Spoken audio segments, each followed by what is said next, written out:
I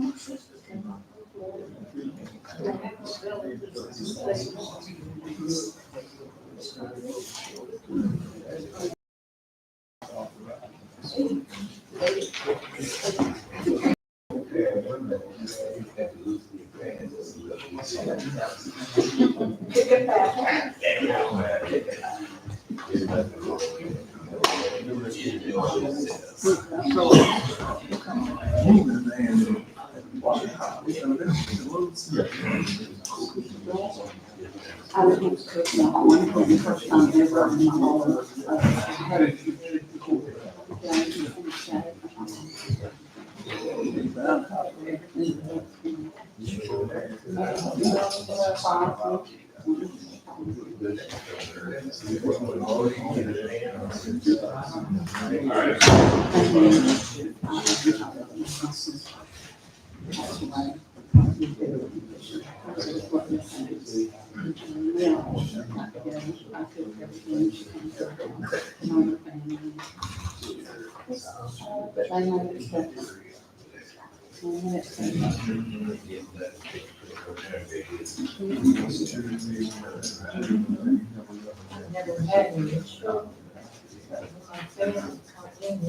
Everybody get 2 seconds here. Be ready to roll.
Hey, just give me 2 seconds here.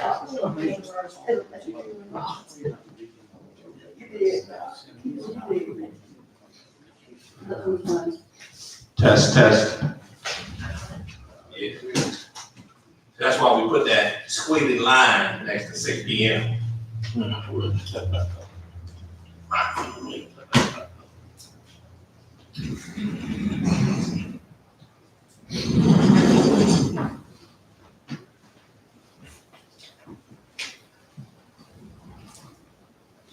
All right.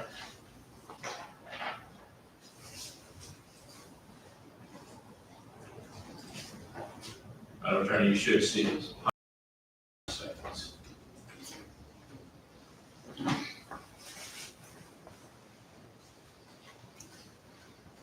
You see me already on here? No. You don't see me? Okay, I'm sorry. Oh, no, you're good. You're good. I haven't even pulled it up yet. Oh, okay.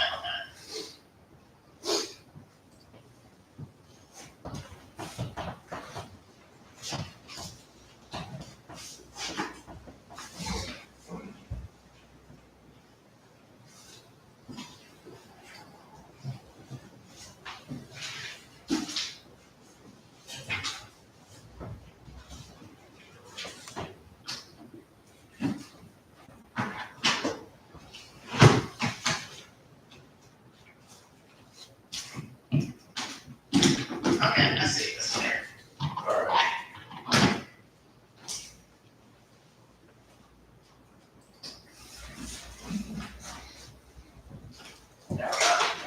Yes, ma'am. Okay. All right. Good evening, everybody. Good evening. The day is Monday, December 2nd, 2024. This is the City of Camilla December 2nd work session. We're here at City Hall on the first floor.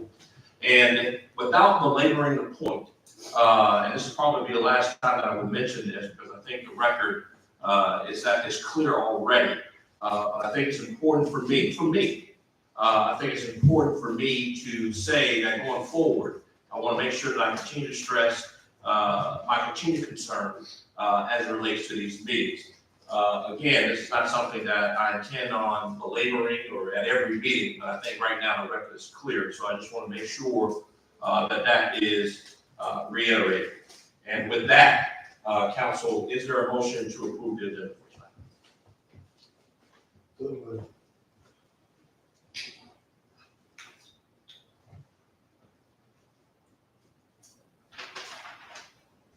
All right, the motion fails for lack of second. Is there a substitute motion? Yes, I'd like to make a substitute motion, Mr. Mayor, to remove item number 2, discussion item number 2. Sorry, we have a motion. Second. Have a motion to properly second to remove item 2 from the agenda, city attorney appointment consideration. At this time, is there any discussion?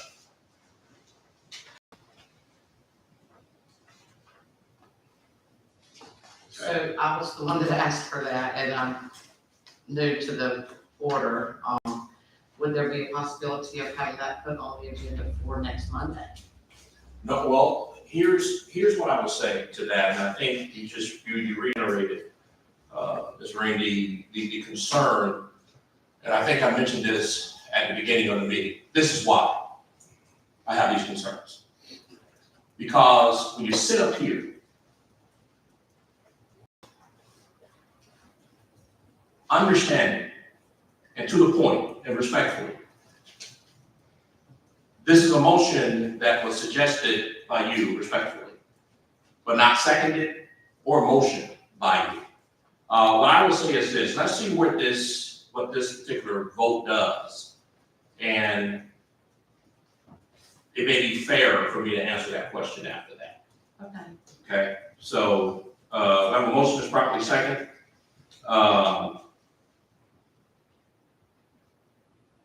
Any discussion, and I think, and this may help for some, and this may even help you, Mr. Rain, and obviously Mr. Maples. I'm going to read to you. This is a letter from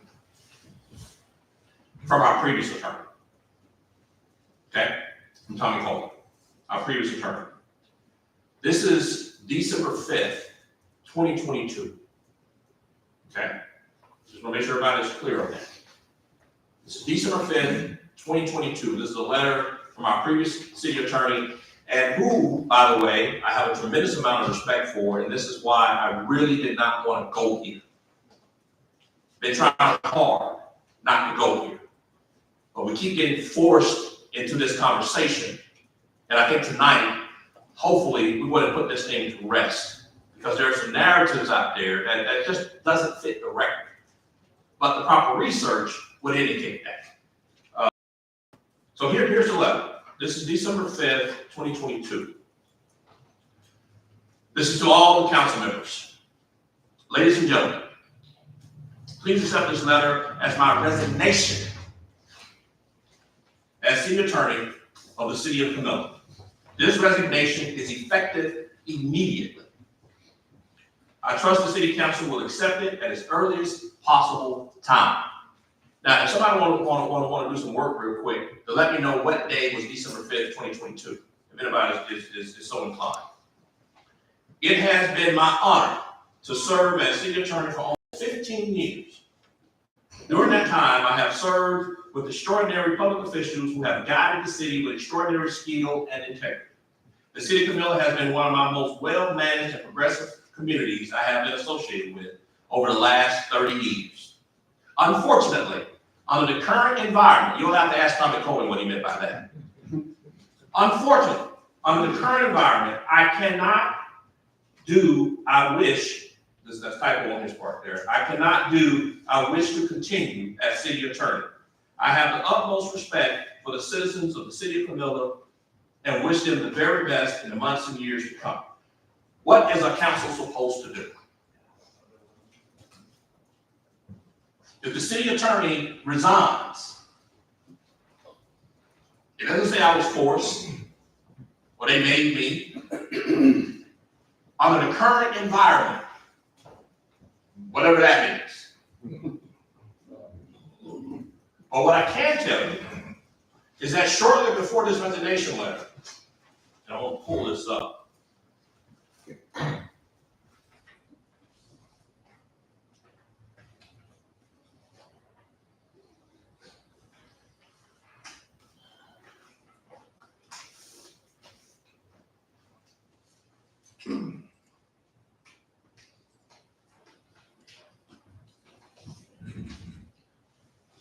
Bear with me, because this is important. Again, everybody, I didn't put this on the agenda. But I want to go ahead and really do the research, just share some of the stuff.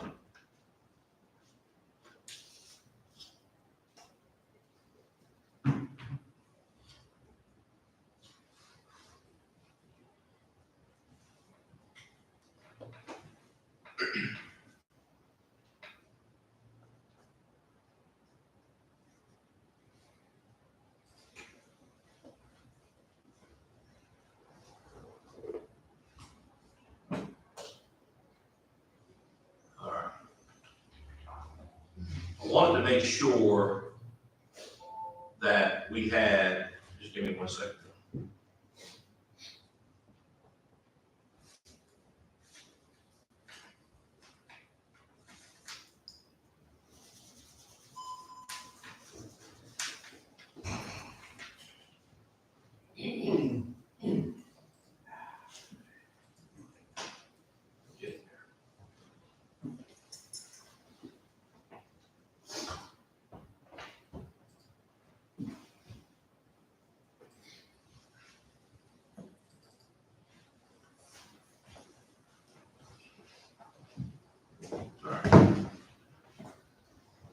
So,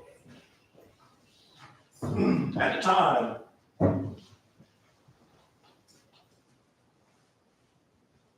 time, when this was sent to Camilla, when we started our work with Denmark Ashby, which was formerly Fincher Denmark, we asked them to send us a resume. Tell us who you are. What is it that you do? And, outside of being Camilla's first African-American, primarily African-American law firm up in Atlanta, they had a very impressive resume. Now, we asked for this information. I'm assuming, I don't know this to be true, because again, you would have to ask Mr. Colvin what he meant by environment. But we asked for a resume of who they were. One of the reasons why, the primary reason why, was for this right here. I'm going to point this out to you. These are all their clients and this type of thing. This is our current city attorney.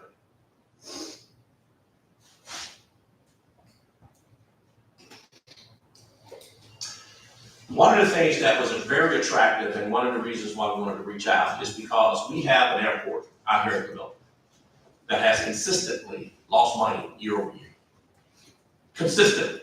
The only book of business we got that consistently has lost money over the last decade. Well, coming in, what I wanted to do was say, you know what? You got big box stores, Amazon, FedEx, UPS. All of these folks are right now starting their fleet of unmanned flight vehicles, drones, freight level drones, regionally. Why in the world cannot the city of Camilla bring some of that here? Well, our current city attorney has worked with, hold your breath, the busiest airport on the face of this earth, Atlanta Hartsfield. These folks know a thing or two about airports. Apparently, and again, I don't know that, so I can't say this definitively. That may have been an issue for somebody. Why are you reaching out talking to other people? Maybe some folks made some assumptions. I don't know. But what I want to do is make sure that the folks sitting around this table and that the public watching, the city of Camilla did not fire our city attorney. He resigned. And I'm guessing, my memory serves me right, either just before a meeting or a week before. What is it we supposed to do? Oh, please, don't go, no, please. No, sir.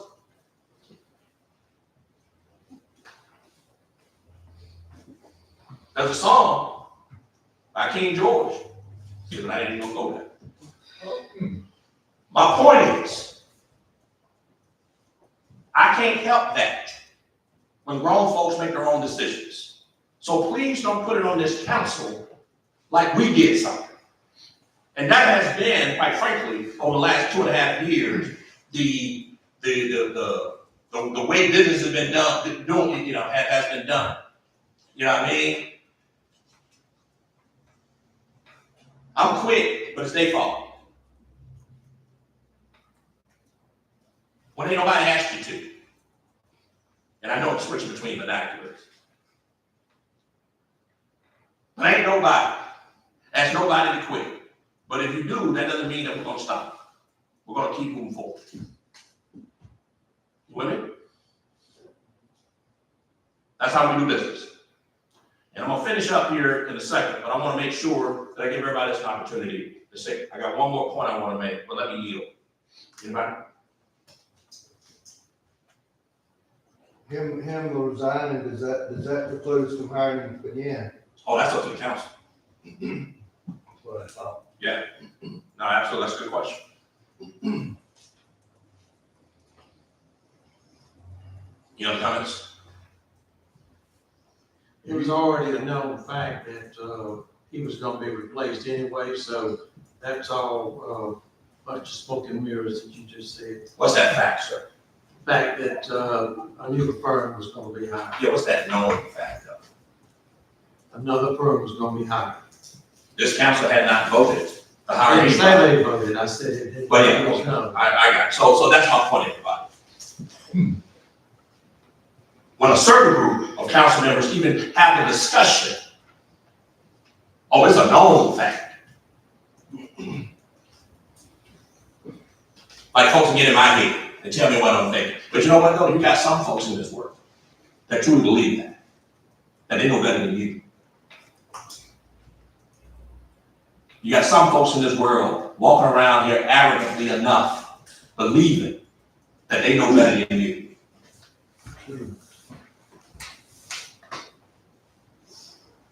So that statement doesn't surprise me. So back to my original question, because I wanted to know would there be any way to get it on the agenda for the meeting next week? Okay, so this is discussion period. And Okay, that's so that's your- close, that's what I wanted to ask. Fair, fair. I just wanted to know if there would be a possibility of adding that to the agenda for next week's meeting, And we'll find out here shortly. okay? All right. Would I need to do that in the form of them? Oh, we got that. Yeah, this is discussion period Okay, for the main motion. okay. All right. Fincher Denmark hired December 5th, 2022. I'm sorry. Watton Fincher Denmark hired December 5th, 2022. I don't know that exact date, but I think I pointed that out a minute ago. What is a council to do? If your city manager, if your city attorney voluntarily sends you a resignation letter that says effective immediately. No, where I come from, immediately means right now. So what are you supposed to do? So we just happened to have somebody ready to come in. It hadn't been done beforehand. Yeah, like I said before, Councilman, you would have to call Tommy Coleman and ask him what he meant. No, I'm asking you. Yeah, About, we just had another law firm ready to be hired that next minute. no, this is my point, sir. We contacted them to talk about the airport. Apparently, someone took that for something else. As a known fact, apparently.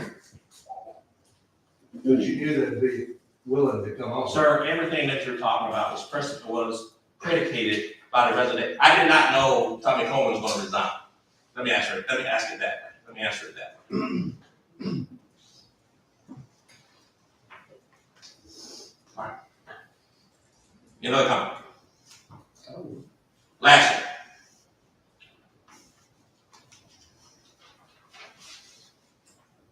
there has been some talk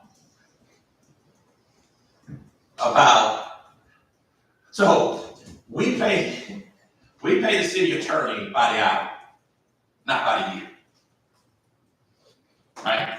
Just to make sure everybody knows that. By the hour, not by the year.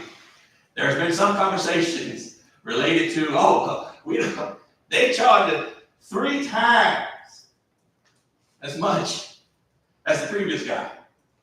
Not true. What they're looking at is the annual aspect of it. Typically, the budget was about 50,000. Denmark asked me for the last couple of years, been averaging somewhere around 120, 150,000. That's where that number's coming from. For Mayor Woods, that might be a good point though. 50,000, now it's up to 120, 30, 50,000, what's going on? The other part of that is, what they don't tell you, is that 150,000 has yielded this city roughly 16 million in direct economic impact to this city. If 150,000 gets you 16 million, and actually it's closer to 25, but I'm just being I'm trying to be a little fair here. But if 150,000 yields you 16 million, and you've never seen that in the last 15 to 20 years, I think that's a point that has to be made. And I think lastly, when you talk about being paid hourly versus yearly, in essence, what you're really talking about is what? One thing. Starts with a P. Anybody know? Productivity. It means this law firm is working hard. That's not to say that the previous guy wasn't. I'm just saying, next week, the city of Camilla, right here, right there, in front of here, the folks from the Department of Community Affairs will come here and tell us that you've been awarded Plan First, one of 6 cities in this entire state. Plan First designation. What does that mean? For the next 3 years, Camilla, Georgia, you are eligible for $3 million. $1 million every single year for the next 3 years. That has never happened in this city. Guess who helped us do that?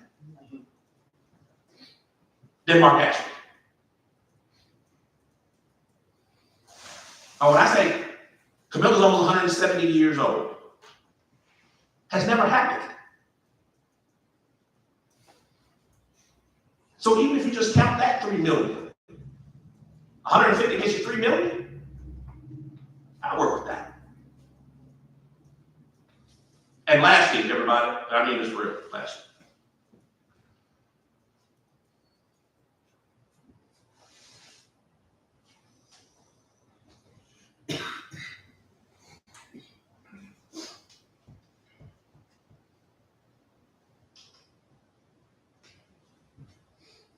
Lastly, I promise.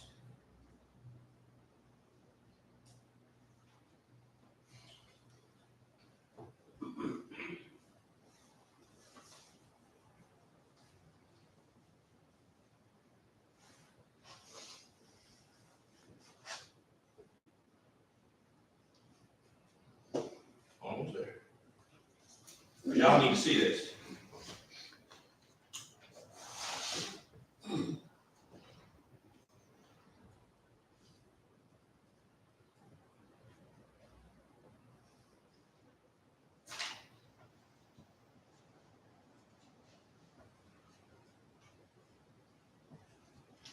Again, everybody, I didn't put this on the agenda.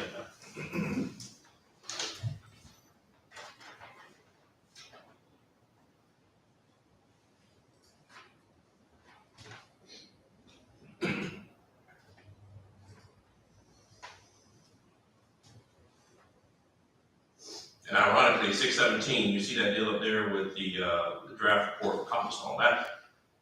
That's roughly a $10 million project. I didn't count that one. That's that other 10 on top of that 26 I was talking about. That's Denmark Ashby, everybody.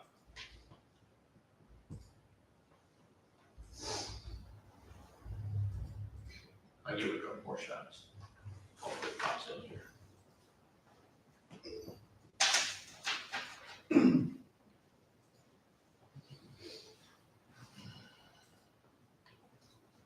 Well, if you don't, I'll just have to tell you about it. So, 10 days ago, while it was raining, remember that last rain we had? The children of this city, most of them out of District 1, but the building is in District 2, were at the Boys and Girls Club, enjoying the Boys and Girls Club. And guess what happened? The roof came in on them.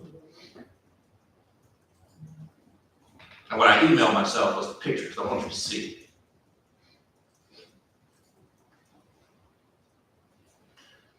The decision was made 2 years ago that we're going to build a new one, even though we could not see that. Luckily, none of those children were hurt. We couldn't see what was going to happen then, but we knew they needed a new building.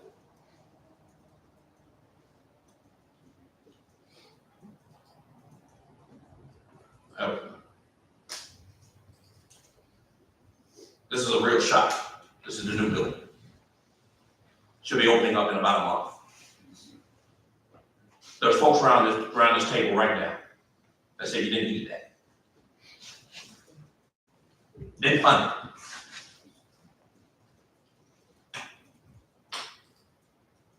I ain't lying now.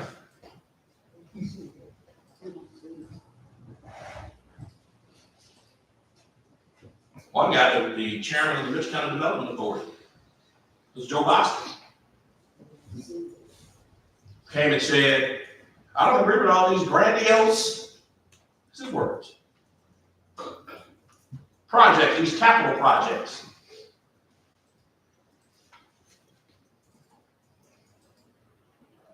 And council, I'm asking for your patience here because if you got the first one, I need you to see what almost happened to your children. We don't see it, Mayor. Oh, I'm sorry. Sorry about that, everybody. That's the new building.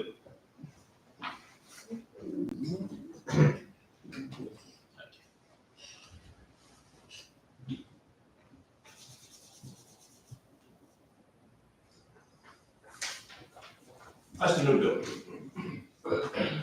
$2.6 million. It's paid for.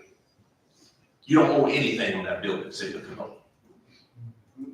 For 4 votes around this table, made sure that these kids had a safe environment to operate in.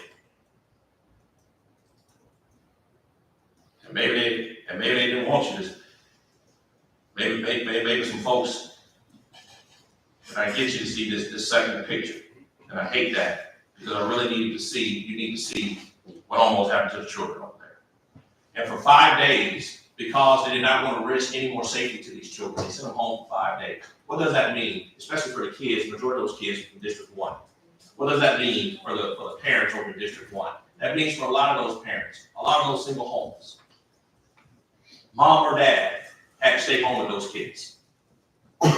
A lot of those kids, one of the meals that they get is not the only meal, it's the meal they get at the Boys and Girls Club. But because the roof came in, they had to stay at home. This new building has a commercial kitchen in it. We're going to feed about 200 kids every single day. And there's programs that pay for that, the food I'm talking. But you got to have someone to cook it and serve it.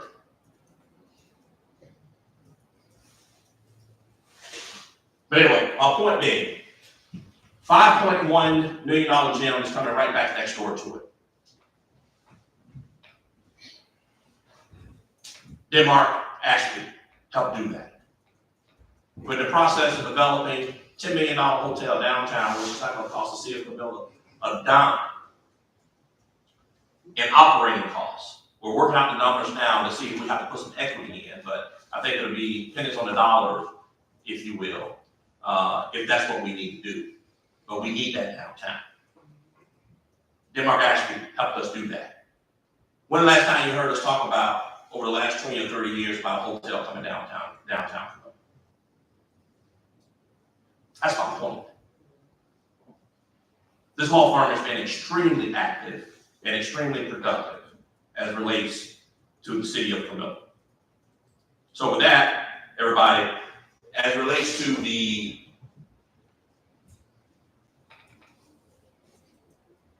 motion that is currently on the floor to remove item 2, to approve the agenda without item 2. To approve the agenda without item 2. I am hoping, based on the fact that the last guy resigned, based on the fact that this current city attorney has been extremely active and productive in bringing resources to this city that had never seen before, I am hoping that this council, or a majority of it anyway, votes yes to move forward without item 2. All right, with that. Any other questions or comments? 2 comments. Checks, please. The city attorney's budget is an annual item in the budget every year. It is not broken out by the hour, or by the day, or by the week. The other point is 2/3 of the fees that the attorney has charged the city for the last 12 months, and 24 months actually, has been for litigation.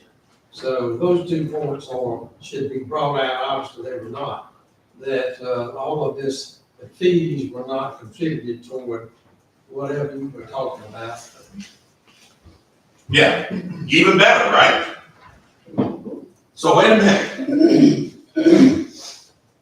For only 1/3 of the time, you got 16, possibly $25 million of production out of the city attorney. I think that's an excellent point, because here's what happens with this city attorney. That litigation he's talking about, somebody tried to put the former election superintendent and the former assistant superintendent in jail. Then the same folks try to put Councilman Morgan and former council member Pollard in jail.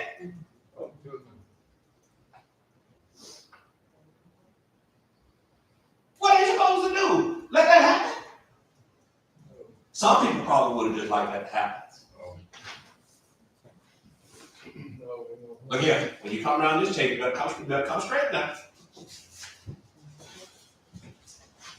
You're absolutely right. Our city attorneys want to make sure our election superintendent and our assistant election superintendent don't go to prison for doing their job. Yes, our city attorney will make sure that council members acting in their official capacity isn't going to prison for putting their hands in the air. Yes, that is true. All right, any other comments? All right, again, council, motion on the floor is proceed with the current agenda as presented minus item 2. Madam Clerk, this will be a roll call Councilmember Green, No. Councilman Burley, Yes. Councilman Morgan, Yes. Councilman Collins, No. Councilman Maples, Yes. Councilman Palmer. No. vote. Mayor votes yes. Motion carries. We will move forward with the agenda minus item 2. And Madam Attorney, going forward, there is a word in Robert's rules called dilatory. This is the second time that this council has rejected this motion. As the presiding officer of these meetings, as the chair, as the mayor of this town, I will be giving serious, if it comes up again, to answer your question, ma'am, I may not put the question to the floor because of that. Those are Robert's rules. I know it's in there. You can check that. So May I ask when it came up before? 3 weeks ago? But that meeting never happened. Except, that's my point there. You were one of 3, rather, well, one of 4, but one of 3 that called the meeting. You brought everybody in this room. And you said, hey, we want to have a meeting outside of the regular schedule, a called meeting. Councilman Palmer walked around with a sheet of paper. Have folks sign, brought it in here.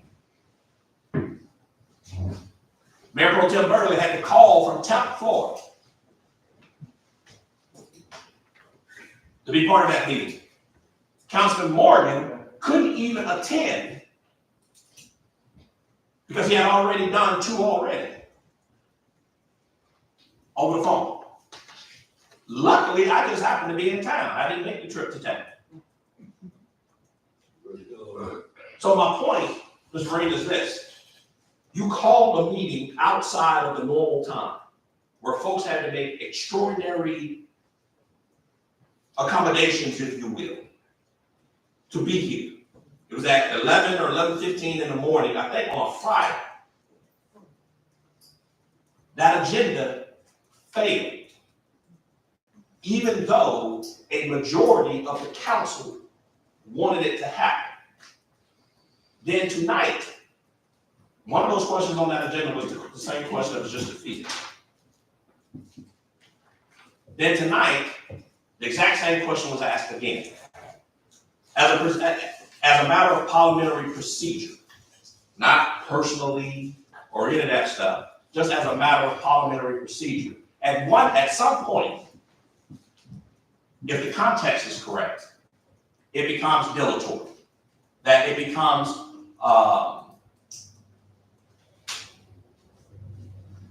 the rules, if you will, or getting abused. How many times do you have to come and ask the same question and get rejected before at that point you're just wasting this assembly's time? I think twice. It's just about there.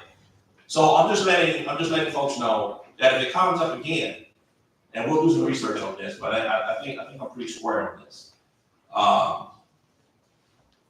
And I would again advise everybody, man, grab Robert's Rules, and I don't mean this in a disparaging way. Robert's Rules for Dummies. That's what I read. It is an extraordinary book.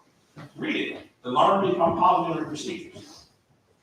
So what I'm saying is, folks can ask it, but as chair, as mayor, as presiding officer of this meeting,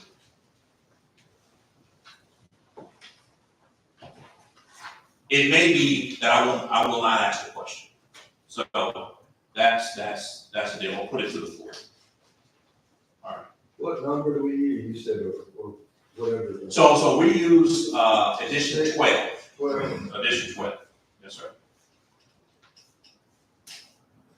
Yes, sir. All right. All right. With that, everybody, and I appreciate everybody's patience regarding that. All right. So let's move on.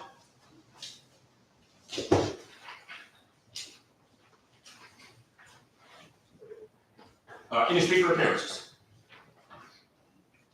Any speaker appearances? Yeah. Yes, sir. Come on. You know, it's time. Yes, sir. You good? Take your time, sir. Take your time. Good evening, everybody. Good evening, sir. Charlie Dixon.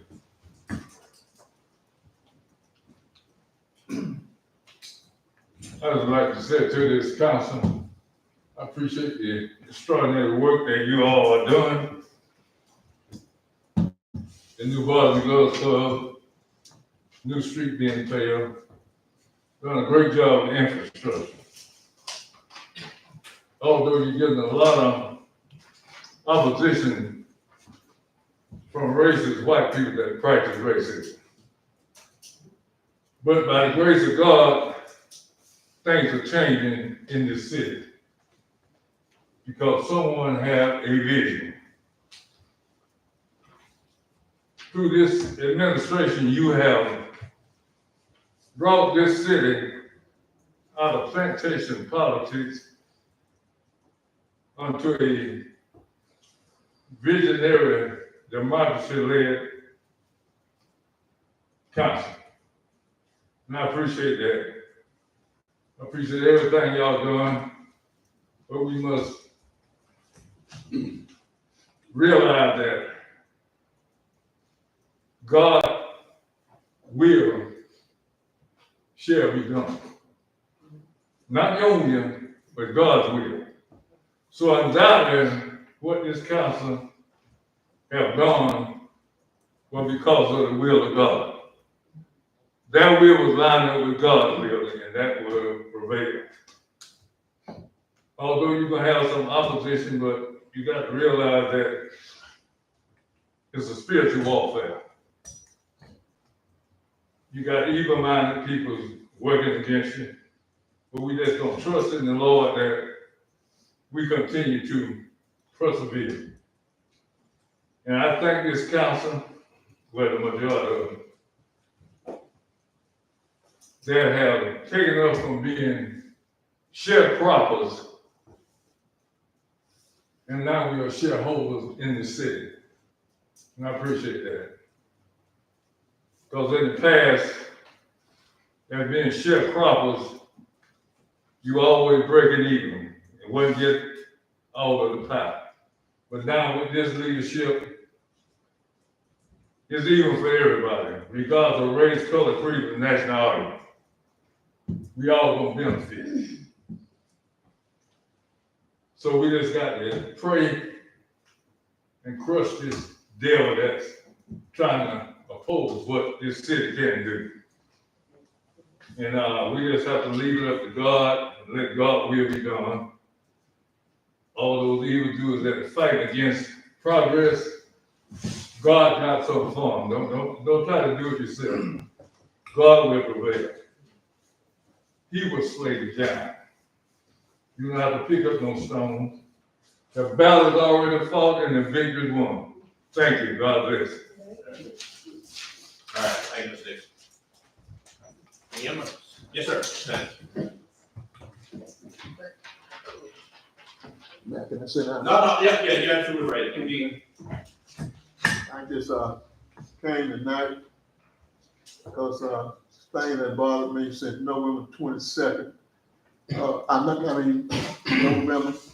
in 22, year 22, and we said that these two people wasn't qualified, and two gentlemen went out their way to do everything they could to get them disqualified.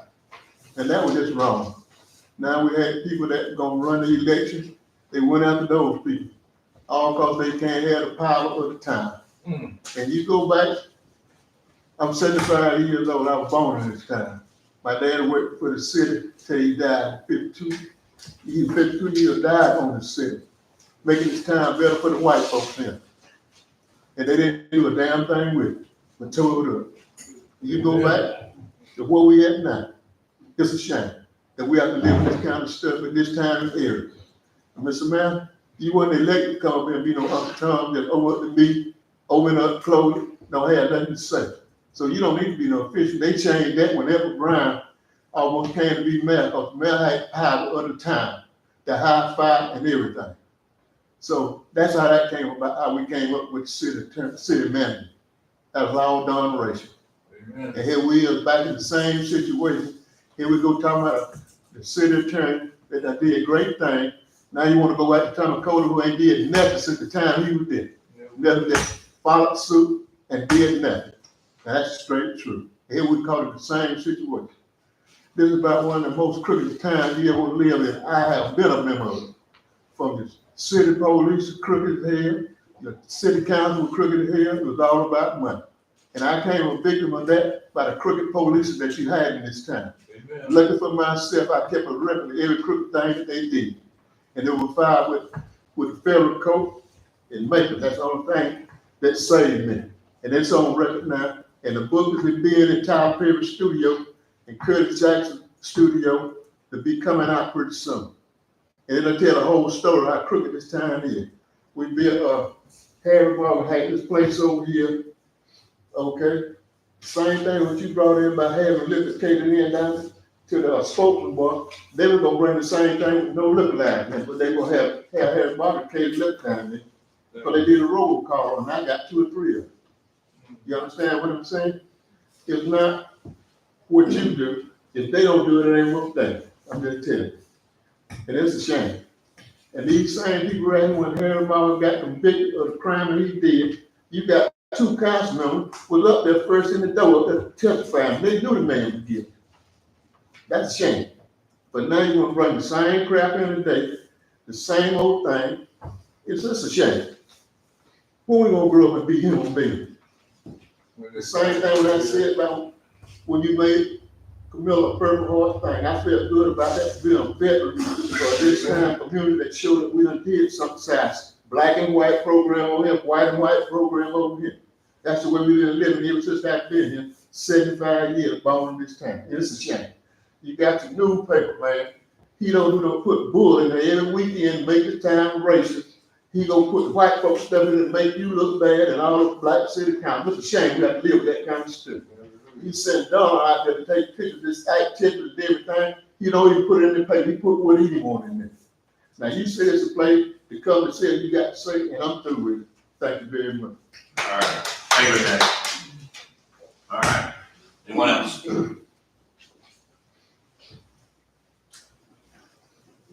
Anyone else? Yes, ma'am. I can talk to you. Well, look, if you can make it to the mic. Good evening, y'all. How y'all doing? Mr. Anderson, a veteran. Yeah, I mean, he can sit down. You gotta come on up there.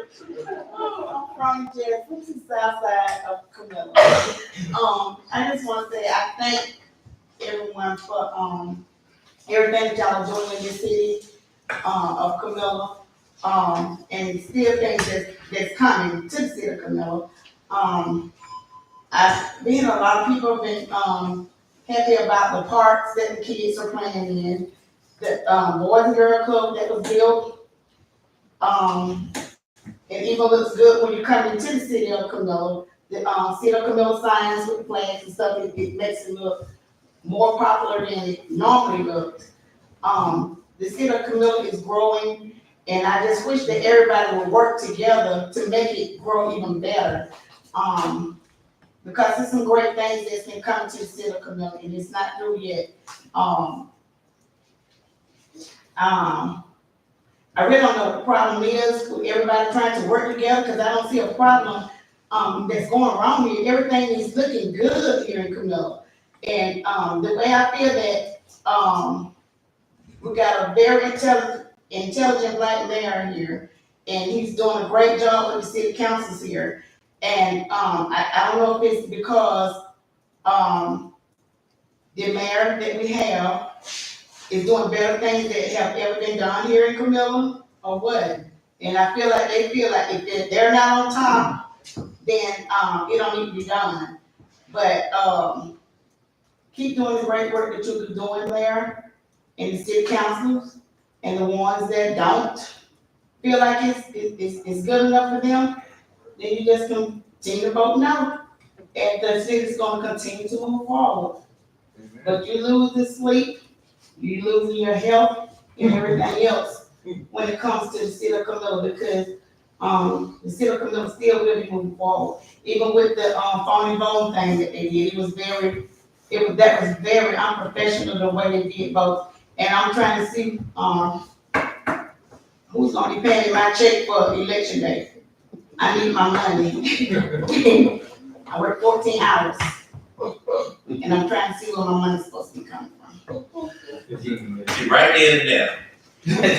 Right there and there. So I'm a praying man. And it took all of the spiritual force for me to keep my mouth shut just there and there. Amen. I've already said something.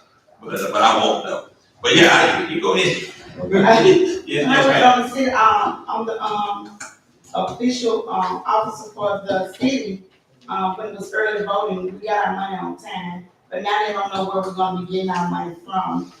Don said I called too early. You ain't getting time to get out of bed. Y'all ain't getting time to get out of bed when y'all need me to come up here to sit on the city council on the official voting that day. So he said the city, the sheriff is gonna give it to us, now they say the county's gonna pay us. So I don't know, but I just know one thing, I want the mayor and the city councils to continue to work together to make this city even greater than what it is. Thank you. All right, appreciate it, Commissioner. Thank you. Yes, ma'am.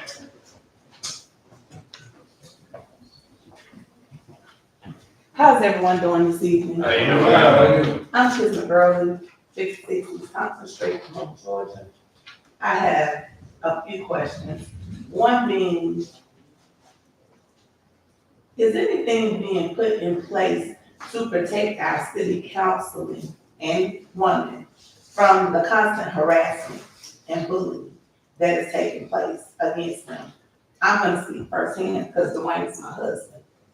So I know what he endures behind closed doors. The personal attacks, the telephone calls, the illustrations of him and other councilmen in the newspapers as rats. It's uncalled for, and when do we stop? So what is in place to protect these councilmen just because we don't vote the same way? And that's okay, because we're all different. There's nothing wrong with that. But is there anything in place to protect Mr. Collins because he doesn't vote the way Corey Morgan votes? Or to protect Dwayne from attacks because he doesn't vote the way Mr. Palmer votes? And my next question is, everybody is talking about the city attorney. Dwayne and I don't discuss politics, let's put that out here at home. However, we're talking about the money that is spent of what was over budget. Were they billing extra hours because they were saying Mr. Morgan was not entitled to be on the council seated? I'm sorry. Is that the reason they were billing extra hours? Because they said the city of Camilla was doing something illegal, or were they protecting Councilman Morgan? That is the big question, and that's the perception that the newspaper gives, that they billed the city extra hours because they were defending Councilman Morgan. So that's the question that I want to have, so we can be hopefully done with that part of the conversation. Yeah, I think in council, if there's unanimous consent, because typically we don't answer questions. No, you're fine, but I think when you consider, to your point, Ms. Beverly, related to, I refer to them as a so-called newspaper. I think all of this is relevant, to public discussion. And so what I'll do is I'll just tell you this. Right now, the city of Camilla has an indemnity ordinance in place that was voted on or passed by a majority of the council roughly 2 years ago. So there's some protection there. I suspect that if some of this other stuff had happened with the city attorney, it's my opinion here, that level of protection would have been taken away. Because I agree with you that, well, look, let me put it back up. I am concerned, let's put it that way, that there are some folks that believe that if you don't vote like you're supposed to, if I can't get you off the council, I'll bankrupt you. And so though I suspect that protection would have been taken away. But we do have an indemnity ordinance that protects everybody sitting around this table. And what blows my mind is that you have some people that voted against that. But that lets you know that these folks probably assume that whatever's gonna happen to somebody ain't gonna happen to me. You know what I mean? So, but we have that in place. In terms of the second piece, and I think this was brought up by one of the council members earlier in the meeting, is that litigation that you're talking about, it wasn't that the city attorney was helping anybody personally, if you will. Every work that the city attorney has done for anybody sitting around this table has been within their official capacity. So the city attorney believes, as the Georgia Court of Appeal does or did, that Councilman Morgan and Councilman Pollard were allowed to sit on this council, then there is no punishment there. So, and luckily, we took it all the way up to the Georgia Court of Appeals and they agreed. So, but there was folks that was actively, I think, $100,000 each, that they wanted to fine Morgan and Pollard and to put them in jail for 60 days. And $10,000 every time they voted on something. So, of course, the city attorney, because now you're not attacking Corey Morgan, you're attacking Councilman Morgan. So that's how that was. So that, whatever that litigation was specifically related to their official capacity. Okay. Thank you, with that answers my question. Thank you. Yes, ma'am. All right, any other speaker appearances? All right. Hearing none. Let's move on to the first discussion item, which is the airport perimeter fencing. So we got Nick here and, Pastor Rowe. Come on up, my friend, and talk to us about, Council, you should have gotten this email related to, some of this funding that we are eligible for. But we may have to come up with a little bit more upfront, initially. And, so Nick, who's our airport supervisor, who's doing an awesome job, down there, Nick is helping us, reverse that trend of losing money down there. Absolutely. And, so Nick, tell us what you guys are here for. So council, mayor, council, good evening. Thank you for having us here tonight. With me tonight is Michael Joseph and Logan Smith from Pastor and Associates. They are the airport's engineer and consulting firm. Before I turn it over to them, I just want to give just a quick update on where the airport is. The fuel farm project, we did talk about that a few months ago. It's about 90% finished, ready to submit to GDOT. I am very pleased with what Pastor Rowe has put together on that. Secondly, just a few months ago, we talked about the weather station at the airport that is installed, working properly. Very happy with that. I've sent some of the city leaders a website to go to that shows real-time airport weather information. So we can see about putting that out to the public if they'd like to have that. So that's really all I have for me tonight, guys. If y'all have no questions, I will turn it over to Pastor Rowe. No, we're up. Michael, what's going on, sir? How you doing, Mr. Mayor? Doing good. Council? Yes, sir. So I believe Ms. Cheryl included in the packets, the original request, that we put forward for this meeting. We've got a fencing project coming up, an important security and safety related project at the airport that GDOT has agreed to fund. Back at the September meeting, I believe the council agreed to front the design costs for the fencing project. And then they would get 90% of those costs back when there's a construction grant executed between the city and GDOT. So since that time, we've been asked to put together a scope and fee proposal to provide those design services. Those design services include a full boundary survey of the airport to determine exactly what property is owned by the city of Camilla, to make sure essentially that we don't put fence on somebody else's property. The total cost, I'll say, could be up to $98,750 for the design and survey. I say up to because that proposal is currently in GDOT's hands for review. It's never been my experience that GDOT asks us to add fee to our proposal. That's likely to come down. What we want to do, though, to be able to move forward quickly with this project is ask the city if they would be willing to give, whether it's Ms. Cheryl or somebody else with signature authority, approval to sign a work order with Passrow for up to that $98,750 figure, contingent on GDOT approval of that fee. We anticipate that we'll come to an agreement with GDOT this month. The idea was we didn't want to wait till January's council meeting to be able to cut the surveyor loose, get them doing their work so that we could then in turn do our design work. So again, up to that $98,750, 90% of that will be paid back to the city in the grant with GDOT. We anticipate that grant coming in the April-May timeframe of 2025. The earliest that you would get an invoice from Passrow for the survey work would be January of 2025.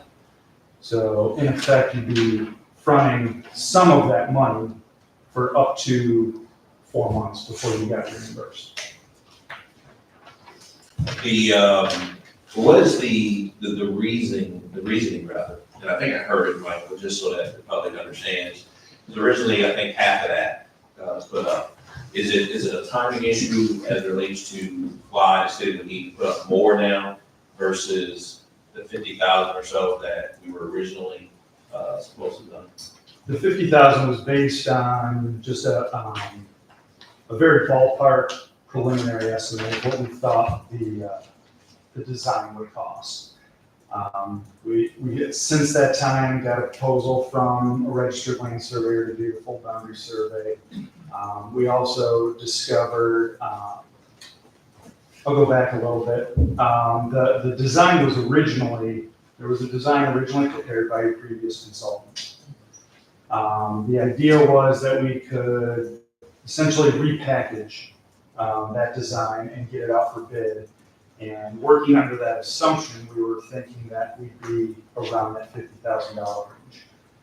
After doing some more investigation into the plans and specifications that were prepared, we found a lot of issues with them and felt that it was in the best interest of the city to, I won't say redo the design, but really make significant improvements to the design. And so that did drive the initial design costs up from what we had originally estimated. Sure. Any questions from Mike? Yes. All right, so Michael, what we're working with right now, my friend, is we are operating, if you're not aware, we're operating on a contingent basis as it relates to our budget. We've been operating month to month since October. The capital project that you're discussing was not in the original budget for last year. And Nick can correct me if I'm wrong on this, but I believe this did not come up until after the fiscal year. Yeah, that's correct. So this money, unfortunately, is not, the way our charter works is that if you don't pass a budget by October 1st, you can operate off the previous budget month to month. Because this additional $48,000 or so was not in the original budget from last year, it would be hard to say that we can move forward this time around. Now, that being said, item 7 tonight, hopefully, this council, considering that we all agree on 99. I'm not just putting this out there, it's a fact, that we agree on 99.99999% of the budget, that hopefully tonight, considering our city employees have not gotten their typical holiday bonus, if you will, because raises are frozen, if you will, hopefully tonight, Mike, that the majority of this council will finally pass a budget. And I believe that there's enough in capital improvements for the airport to cover that.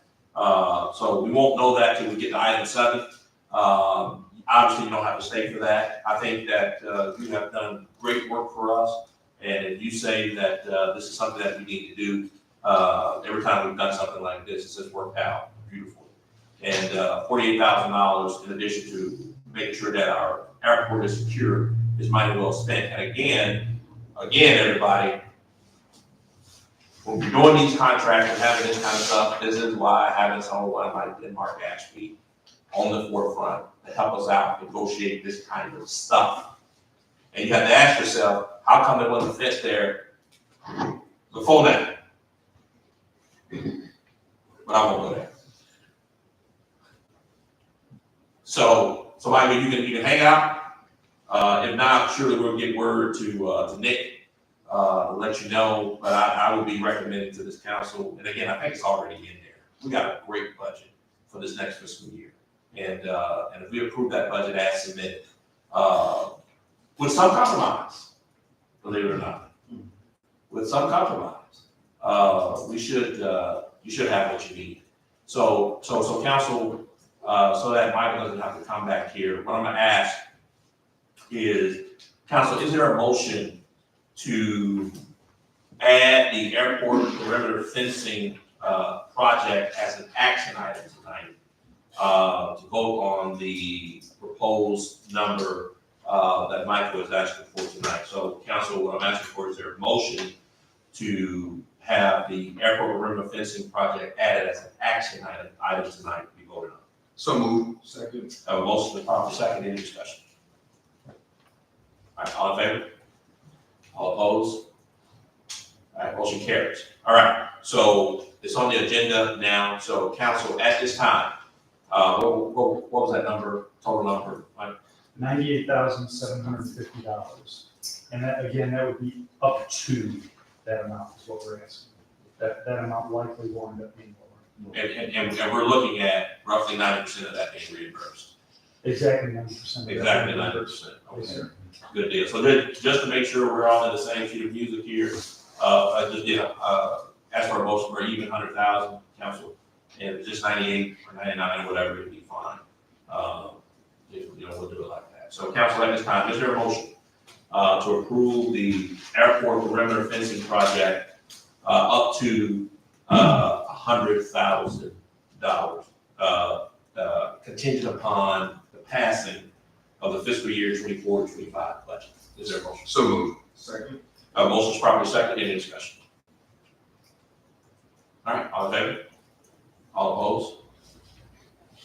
All right, motion carries. Thank you, council. All right, we'll get with you.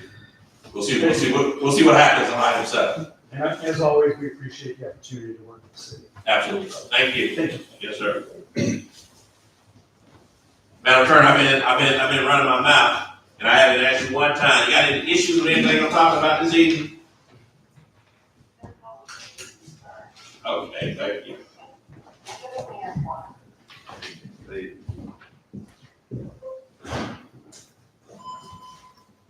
All right. Item 3. 2025 council meeting schedule. So council, you've had an opportunity to have a look at that. Any issues as submitted? Okay. There's at least 3 council members. We'll move this forward as a action item for next Monday. All right, thank you.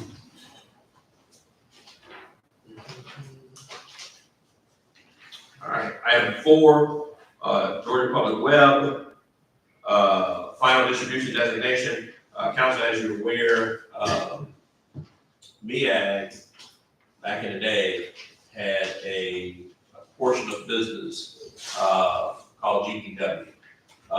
If you recall, about 2 years ago, we received $800,000 as part of our share. And I think what's happening now is that this is the final distribution, of that number. Everybody have that number in front of them?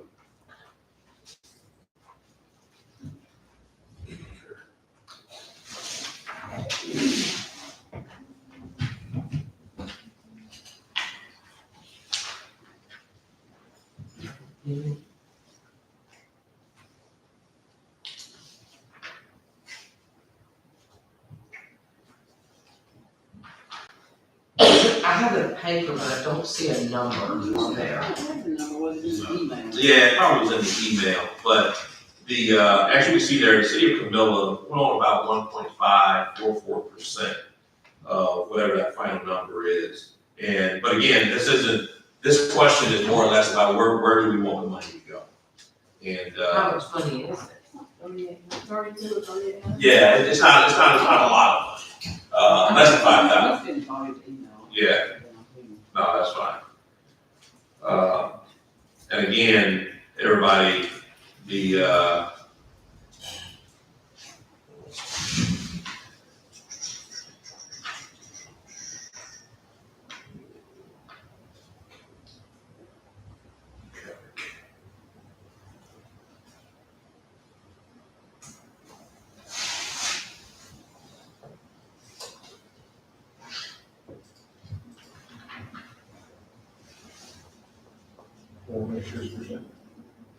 yeah, what is it? It was 1.544. there's a dollar amount associated with it also.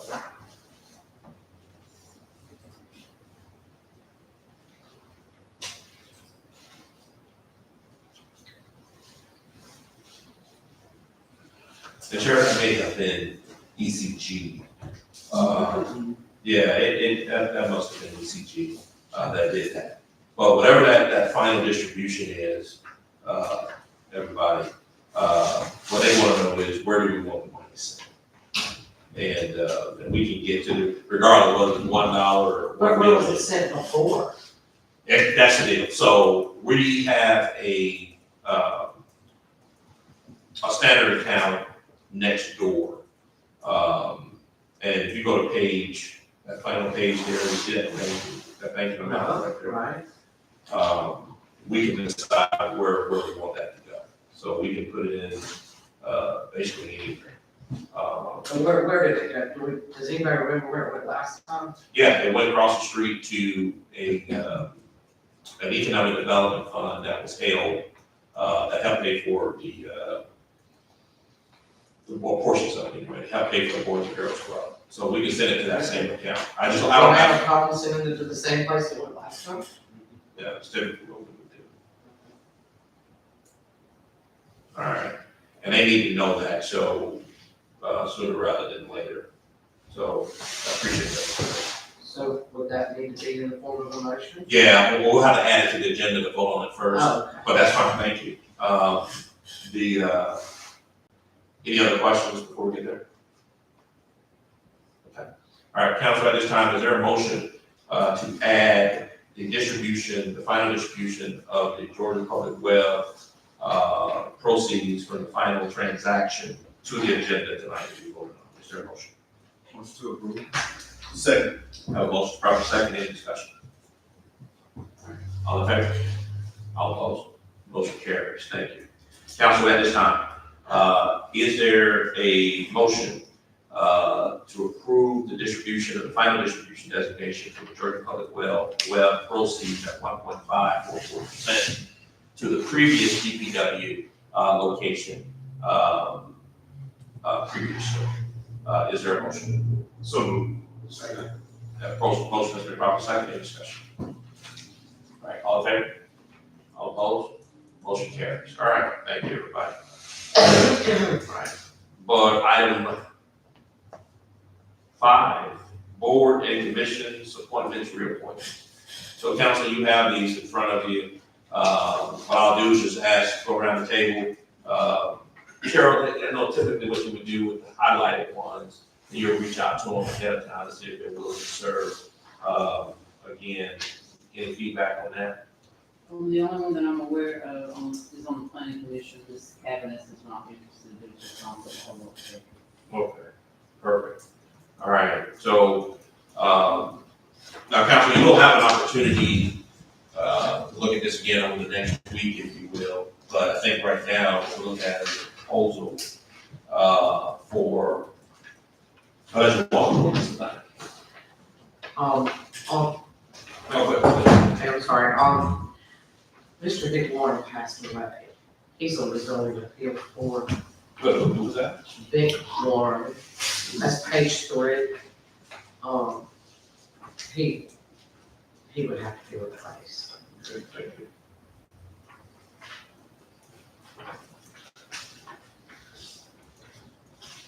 So our understanding that everybody else that's highlighted wants to serve again. No, I mean, I have not reached out to everyone. I mean, if y'all do not want to have any other nominations, I guess we can do that and be prepared next Monday to vote on them. Unless y'all got- Okay, so if you reach out to them, Cheryl, could you maybe send us an email and say these people are a no, or just so we would know that if there's a place that needs to be filled, would that be too much trouble? Okay. Does anybody have a problem with that? I think if someone has been willing to serve so far, it would be the right thing to do to ask them to continue if they would like to, and then if they don't, then we would find somebody else. But I do know Mr. Vic Warren's going to be replaced. That's the only one that I know, and I guess Ms. Cavanis, Yeah. she was right. And that is in our practice, so we're good. Ms. Cabinet's also served on the tree committee, and I don't know, I think it's not quite as active as the planning commission. We'll reach out to her on the tree committee as well. Okay. All right, so what we'll do,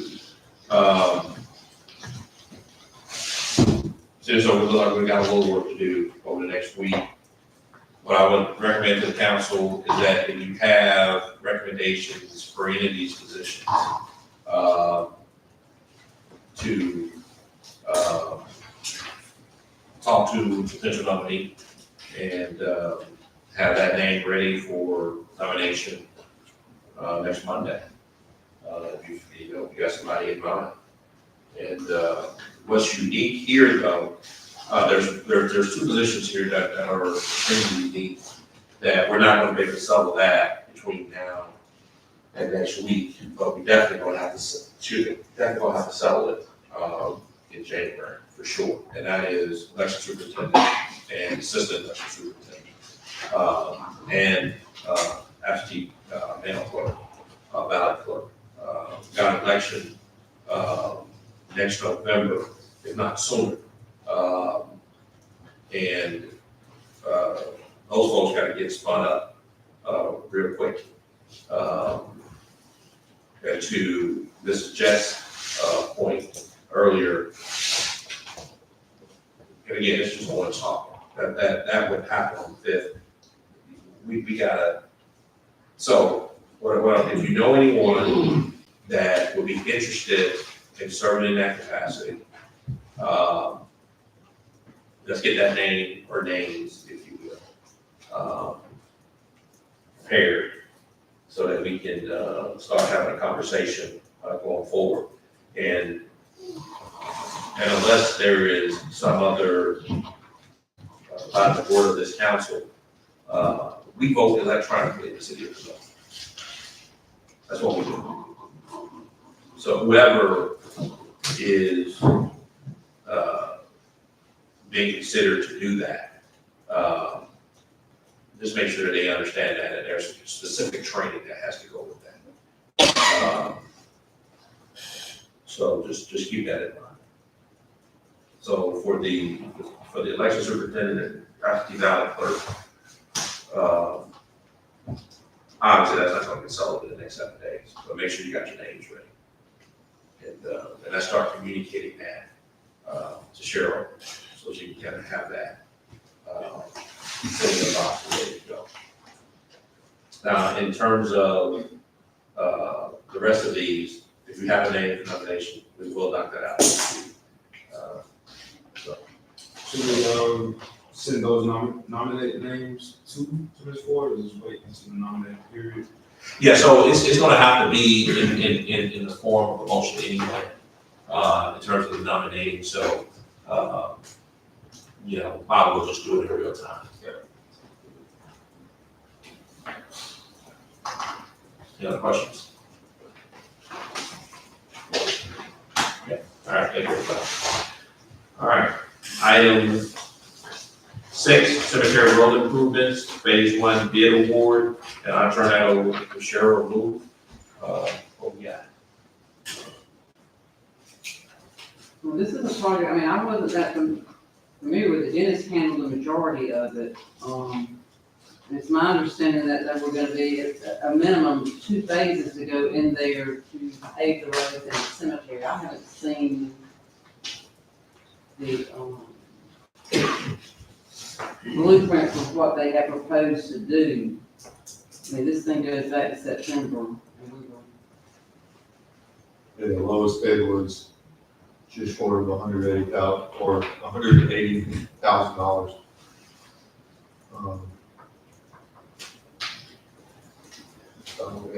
Okay.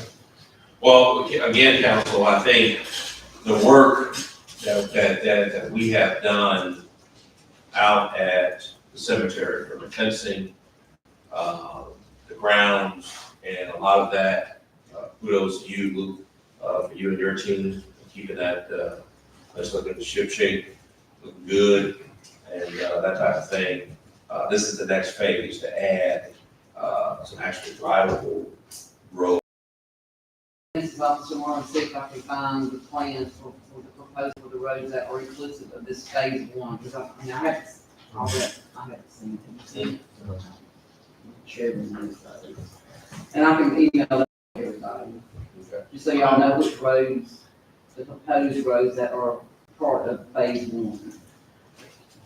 And again, without a budget, for this project, it'd be hard for us to pull the trigger anyway. So hopefully, council tonight, item 7, so we can get this, we can keep this, this train moving here in the city of Cabela. To get this done, we're operating, but we're operating one hand tied behind our backs. And we need to move forward, so. If I might add something here on this paving project, municipal street and road projects have to be advertised in the local legal organ according to OGGA section 324115. It's an advertisement for bids. I know you don't, I do read the paper and I don't remember seeing any bids here, so if the code is to be followed properly, we may have to redo this. I have a copy of it and I'll give it to Cheryl, but I just wanted to make that, I mean, we may need to advertise. Yeah, let me help you out. And with Mr. Stroud being, No. you know, that could have Let me help you out. oversight. No, there was no oversight. Whatever was prepared or needed to be done in order to put it, so let me, Jesus.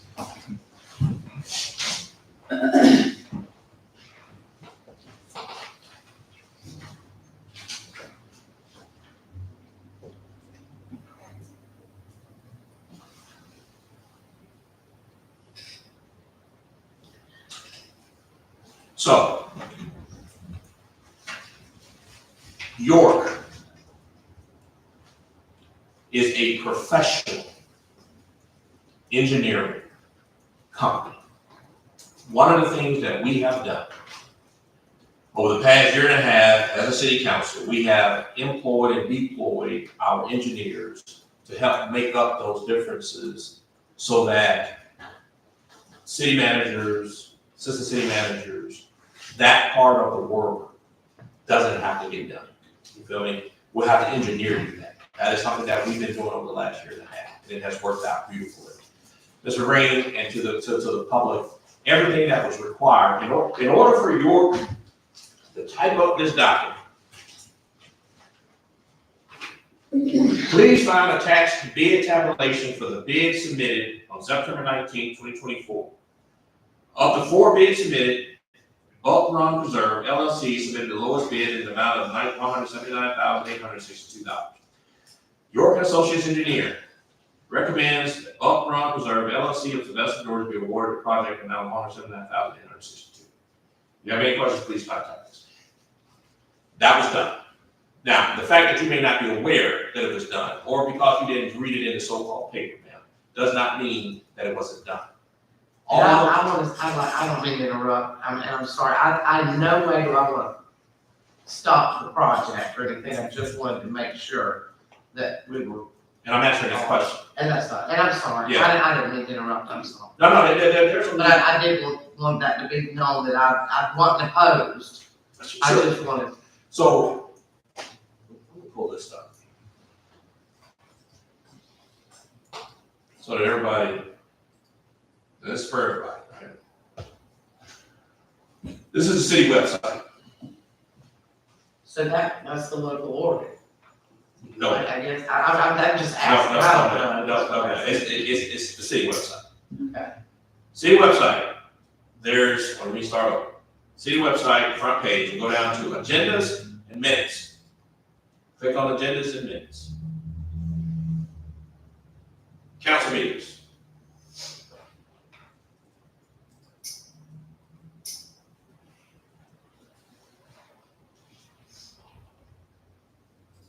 Sorry. Agendas and meetings, council meetings. See right there? This is every council meeting that we've had. You see right there, it says agenda, packet, minutes, video. You can go all the way back to 2021. If you want to know whether or not something was properly done, if you can roughly look around and see where we are on that day, you can go to this page. You can pull up an agenda, and you can see what was talked about, what was discussed, as it relates to bid tabulations and bids put out, if you will. This is, any questions, if you will, can be forwarded to York, or any other bid tabulation or information if you want to, if you will. So whatever the rules are, whatever the law requires, as it relates to this particular bid, was completed. So we don't have to rebid. It's already been done. So we're good. The only question is, and the fact that it's still here, is that, what is that time period, if you will, in order to award it, officially award it to them. So this isn't official until the council awards it. The problem is, if you look at the date there, September 23rd, 2024, that's a week before the new fiscal year. We didn't approve a budget. So I suspect that's the reason why we didn't vote on it. Because we didn't have the money to pay for it. Everybody, this is all public information, everybody. It's out there for everybody to see. So we'll get to item 7 here in a minute. Then we can hopefully continue to move forward. But we're good though, Ms. Marina, I appreciate that. We're straight. All right, any other deals as it relates to the cemetery road improvements?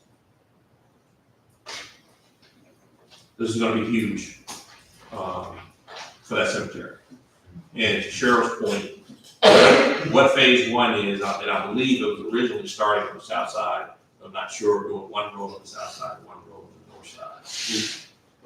4 roads have minor grading. It does not say how many is gonna be paved or with recycled concrete, but 4 roads, East Main Drive, Main Drive, West Main Drive, and Drive A are included in regrading. And the reason why that cost is a little low, if you will, is that, to Luke's point, the idea was trying to do some recycled stuff that, because folks don't drive on it obviously every day, that we may be able to get the road in such a way where it's still nice and smooth. It's not what's out there right now, but you can do it at a more economical way in order to do that. So we'll get that information out to you. Okay? All right, any other questions? All right, item 7, fiscal year 2024-2025 budget. Council, I'll just put it out here initially,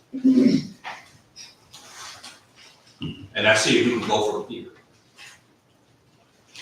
It is a fact that everybody sitting around this table, or the majority of the folks that were here back in September, agree with apparently 99.99999% of the budget.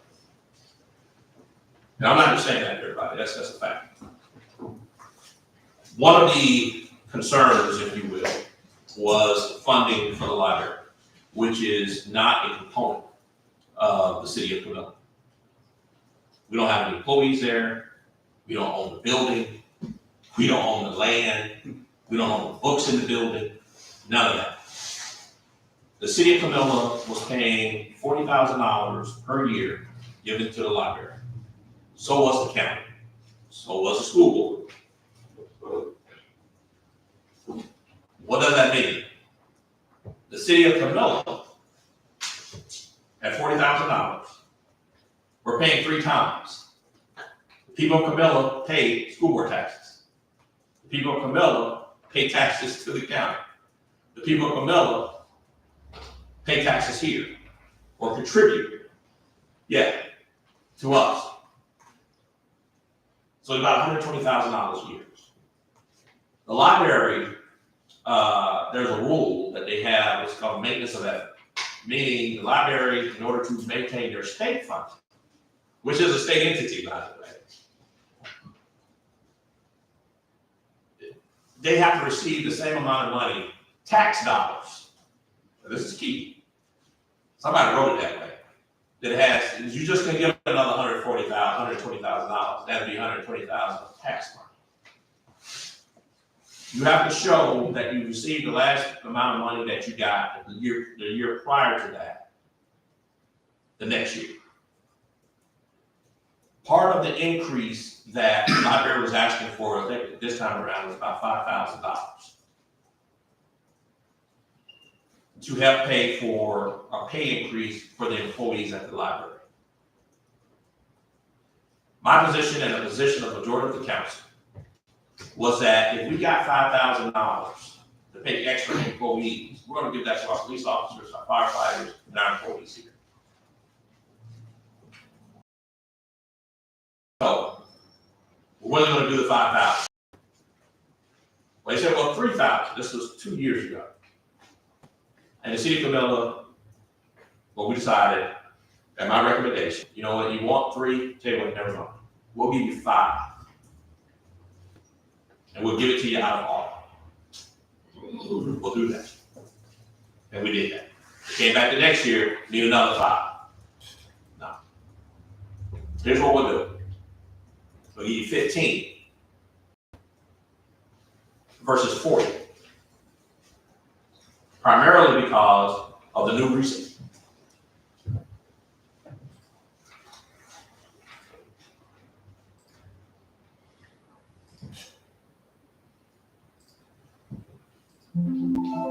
Primarily because that additional 25,000 was going to go into the operation of this building, the one that the city of Camilla actually owns, to pay for the programming in there. This is not just a building, everybody. This is going to be a center for learning, not only for our kids, but for our community. Majority of this council decided to prioritize the needs of the city of Camilla. That's why we built the building. And those $25,000 will go a long ways in doing that. So we reduced that amount from 40,000 to 15.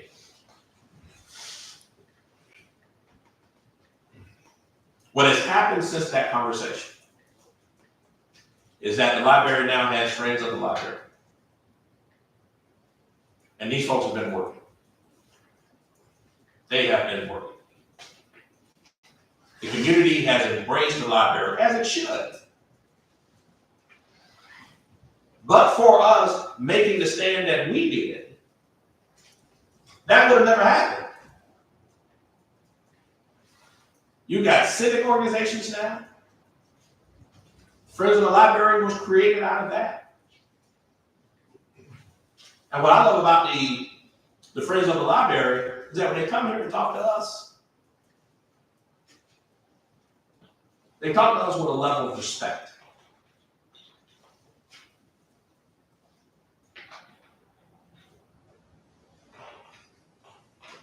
And I love that about them. And they've obviously been working. And I also want to give some credit to the new director over there, Mrs. King. Drive by the library, see a couple extra vehicles over there. It's obvious that Ms. King and her team are working hard to improve programming at that building. That's what you want to see. That hadn't happened before. But you have to acknowledge that, right? You have to acknowledge it if it's happening.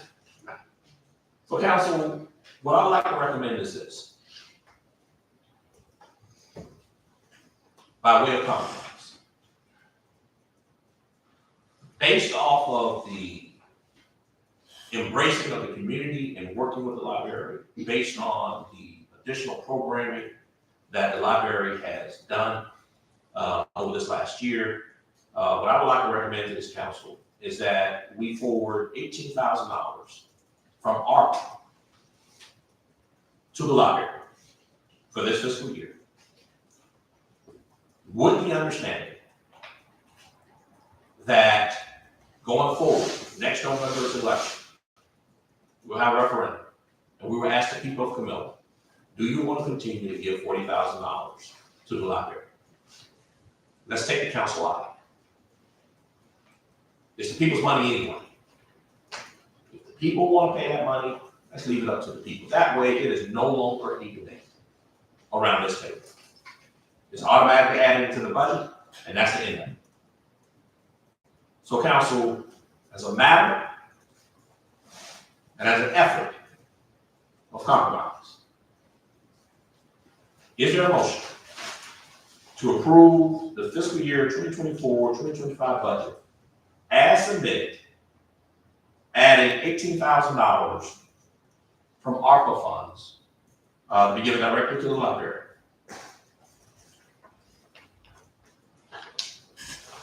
I have some discussion on the budget before we make a motion, if I'm allowed. Oh, of course, of course. As a matter of fact, let's do this, because it's just a discussion item right now. Right. So, go ahead and discuss. Yes, ma'am. Okay. I may find unpopular among you, but I do have some serious concerns if we pass that out. And just one second, one pass where I live, I didn't know you would be sitting here, so if you'll share with Mr. Palmer, please. And I think I have 10 minutes, so I'm gonna start my timer, because I don't want to go over time. I know that, we're getting late here. So there are some serious concerns that I have, and I just want to start out by saying, when you deal with your money, you are careful, but when you are dealing with somebody else's money, you must be extraordinarily careful.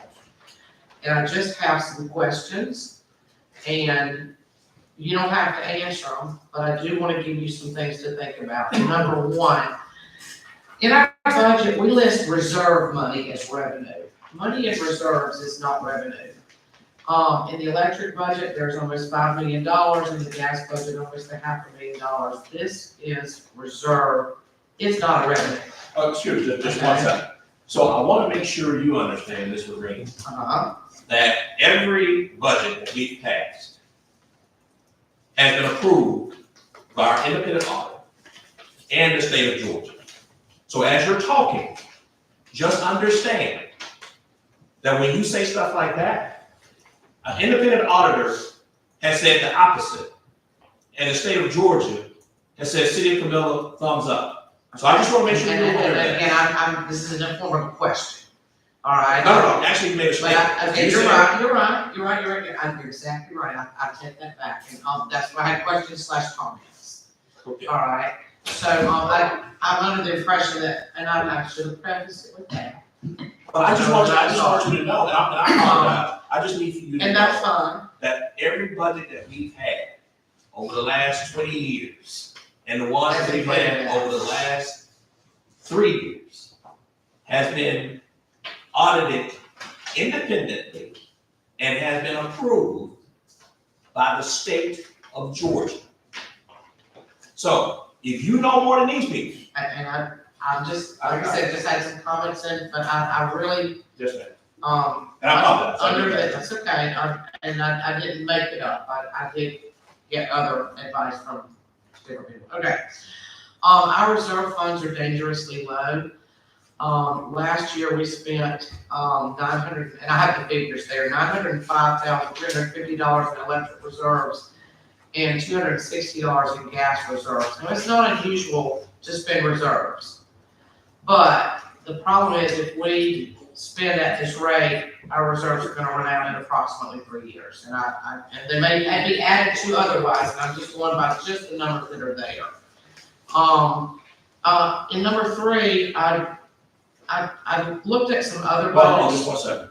Okay. Let's do these one by one. Oh, okay, all right, I just did. And I'm not gonna take away from your time. Number 2, what is the City of Camilla's percentage of reserves that, cause you said it's dangerously low? Well, I just know what's listed in the budget. Yeah, no, so my question is, Okay. you said that it's dangerously low. What is the percentage of the budget that this city council has approved as our percentage of reserves? All right, so the budget that we have, and there's not a total sheet, so I had to add it up by department. No, I get that. What I'm It's asking. $49 million, so if you look at the reserves. No, ma'am, that's not what I'm asking. It says right here, number 2. Reserve funds are dangerously Are low. low. In order for it to be dangerously low, the city council would have to approve a percentage of what it's supposed to be. Well, I'm just going by what we're spending, Mr. Evans, and I don't, I'm new, and so that's why I'm asking these questions, but by the amount But that's a that's listed, statement though. okay, It says reserve funds are dangerously low. okay, What I'm asking you is, where are you getting that number from? okay, I'm getting the number from the number listed in the budget. The number of, and if you go to, and I mean, I don't have to go page by page, but I can show you. The page. city council has never determined a reserve amount, ever. Ever. But if we continue to spend reserves like we spent them last year, the money that's listed in the budget will be gone in about 3 years. Based on what? Now, where does that number come from? Okay, the number comes from in our electric reserves, page 1, electric reserves, that's the amount that's listed. Okay. Okay, and page 1 on the gas revenue page, that's the amount that is listed in reserve funds. Got it. Now, we How much is in spend, the NEAG? How much is in the NEAG fund? That's not in here. How much is in that account? Because that's not on here. okay, is it listed as a revenue? It is not. Okay, so I wouldn't have any way of knowing. That's my point, Ms. Marine. And just so you know, it's $8 million. But my point is, Okay. you are. So why isn't that listed as a revenue? If it's a reserve, we have some listed as revenues and some are not. That's just I'm just asking. Yeah, so you're using the word reserve in a budgetary sense that does not fit the context of what that means in the budget. You're reading reserve, you're stating reserve, and I'm hearing you correctly, as we're supposed to have this much money, and we're gonna keep this amount to the side just in case we need it. Right, and That is how. not how it works. Well, But you said you talked to some people, but go ahead. I'm not gonna interrupt you. I asked a question of our former city auditor, Mr. Richard Waters. I said, Richard, is a reserve a revenue? Wait a minute. Well, why is it revenue for our former city? Let me just make sure I was speaking correct. For years, I believe they did the auditing for the city. And I just asked the question, Wow. wow, Yeah, wow. So in order, and I also, go ahead now. I compared our budget with the city payroll. And hang on, we have the same numbers in most of the departments. Except for population, man. Right, they're double our population. They got 5 or 7, and we're about half that size. Our total budget added up in number 3 to 49 million and some change. Taylor's is 44. So I wonder where, we had a lot more. If you take the reserves out, it's about the same. All right, so I just didn't know if we had a summary, that adds all the expenses up. I have a copy of a couple of budgets, but that include a summary on the first page. So I'm just gonna continue on. Yeah, no, that's fine, but I'm just gonna, and just for the council and just for the public. Ms. Moran, I cannot have a legislative conversation with you when you are quoting, number one, the former auditor. Number two, when you're wondering what we're doing here in the city of Camilla, based off of another city that is actually somewhere in the neighborhood of 2.5 times our size. And trying to base that off of, if their budget is X, Y, Z, D, and E, how come our budget, or why is it comparable? Not taking into consideration population, taxes, the projects that we have going here in the city of Camilla, and all of the other elements that go into making a budget. So I'm not gonna interrupt you again. I just need for you to know and for the council to know. How is it possible to have a serious conversation with those as the premise? Cairo only has this much. How come we got that much? You can't even have a legislative conversation based on that. That's like saying Congress is gonna say, well, let's talk about what Russia's doing in their budget. And we got a base of what they're doing. But anyway, the floor is yours, ma'am. I'm sorry. Go ahead. I appreciate it. Yes, ma'am. Again, I just was wondering if we would have a total sheet, and I have some examples of that, but I'll keep them to myself. Anybody could look online and look at other city budgets, and they usually have a total sheet as the first page. And number 4, in expenditures on page 2, personal service, regular employees,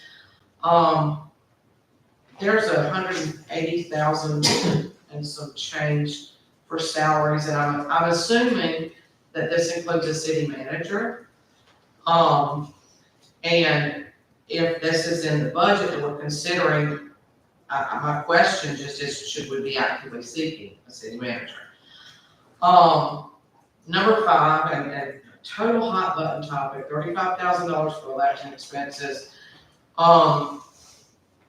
We already pay Mitchell County taxes. We perhaps might consider moving those elections to the county. I know that that's never been done before, but we perhaps could negotiate that for a lesser fee.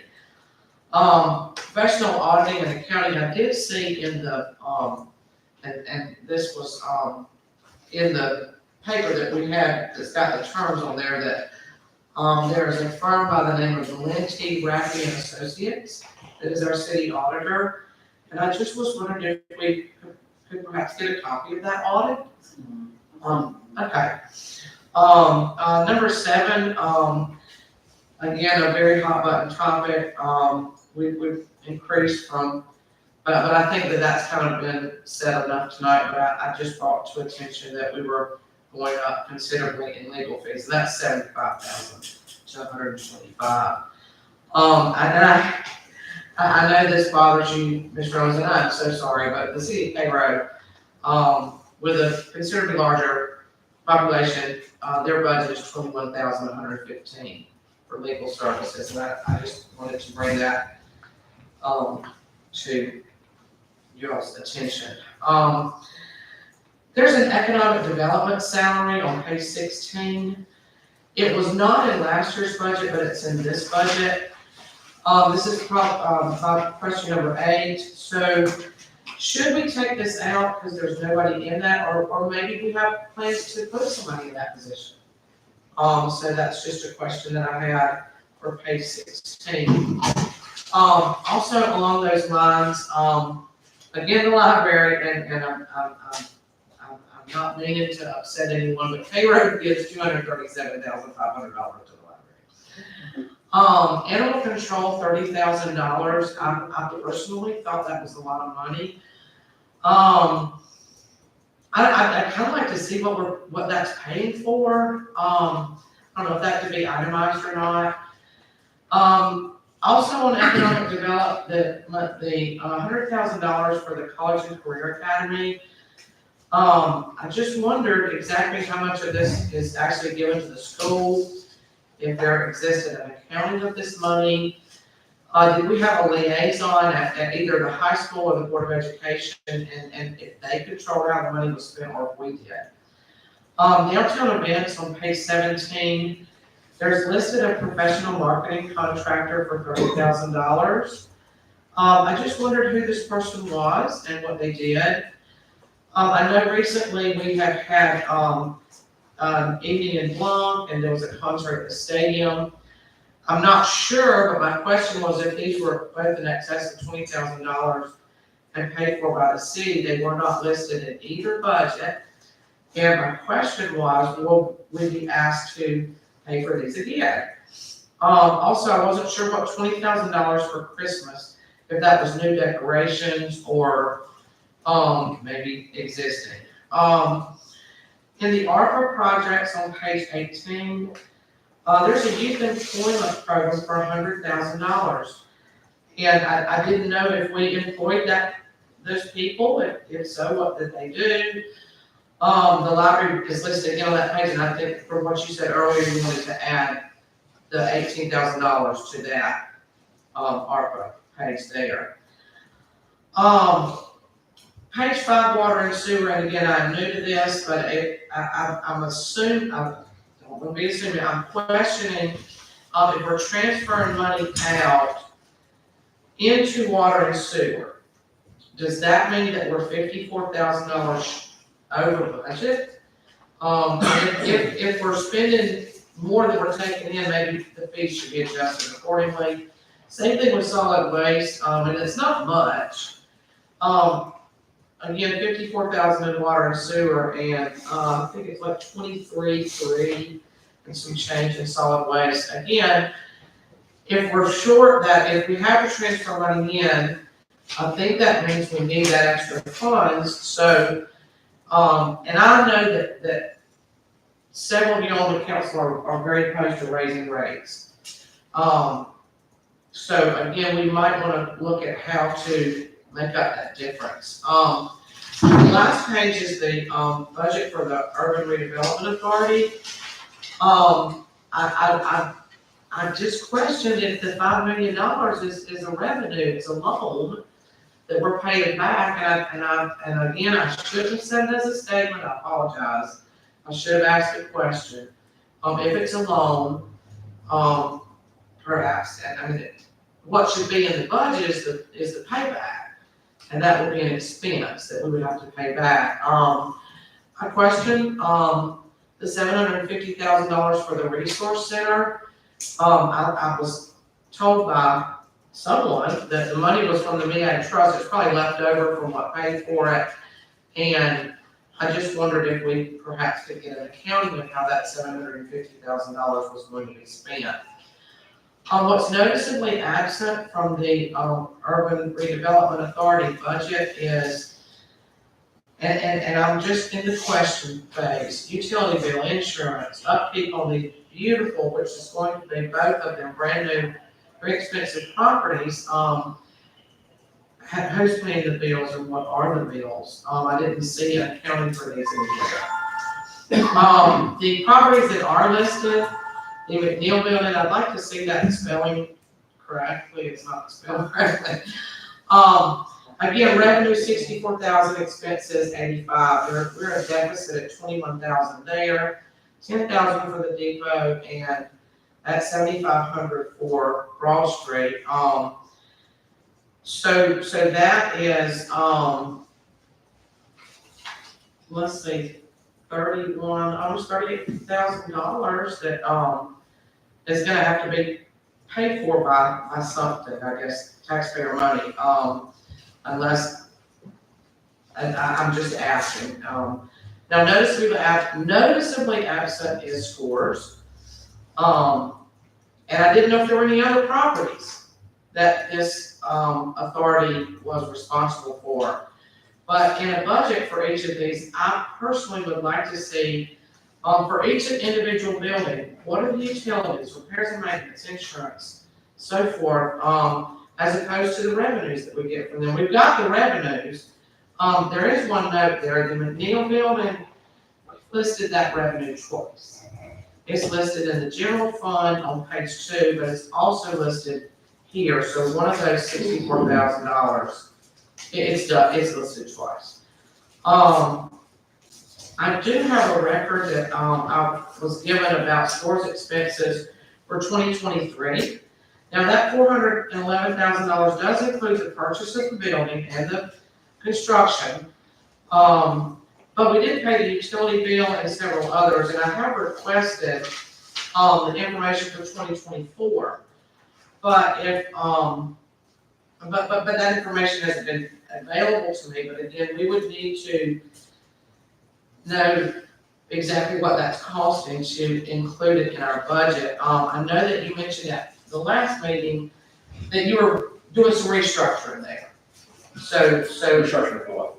well, at the URA meeting that I was at, not the previous one because y'all were in executive session, but the one before then, you mentioned that it would be a month or two before sports information was available, and y'all were considering some restructuring.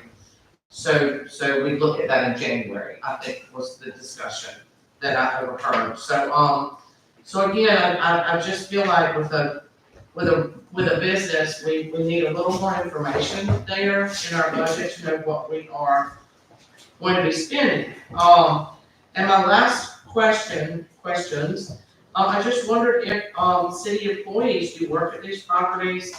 I've seen trucks at both stores in the depot during regular business hours. I'm sure that they're doing good things. I'm sure that they are. They may be cleaning up, stuff, fixing things, but again, it would just be, comforting to know just, what those people were doing. And I apologize for taking up so much time, but those were just some incorrect statements, I'm sorry. And just some questions I had regarding the budget.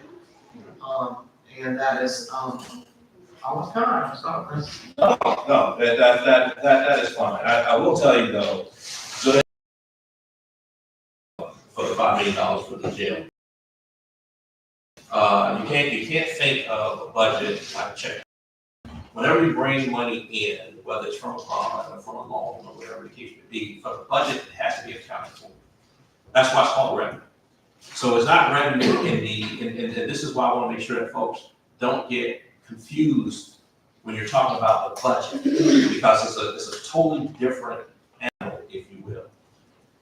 When you bring in money, in this case, $5.1 million for the gym, you have to account for that sometime. So the revenue is a budget term. It's not a if you sold this microphone and you received money from it, that's revenue. But for the budget, if we get a $5.1 million bond and that money is in the bank, it has to be accounted for in the budget. The only way that you can account for it in the budget is accounted for as a revenue. So not in the traditional sense that you would think of revenue in that sense. I do have the amortization schedule for that. Yes. And that payback starts, and we weren't sure that it started, but, it's around $250,000. No, actually, it's gonna be about. 400. Yeah, it's gonna be about I've got a $400,000 a copy year. of it. So is that listed as an expense somewhere? It is. Okay, I just didn't see it. Let me ask you, Okay. how is that gonna get paid back?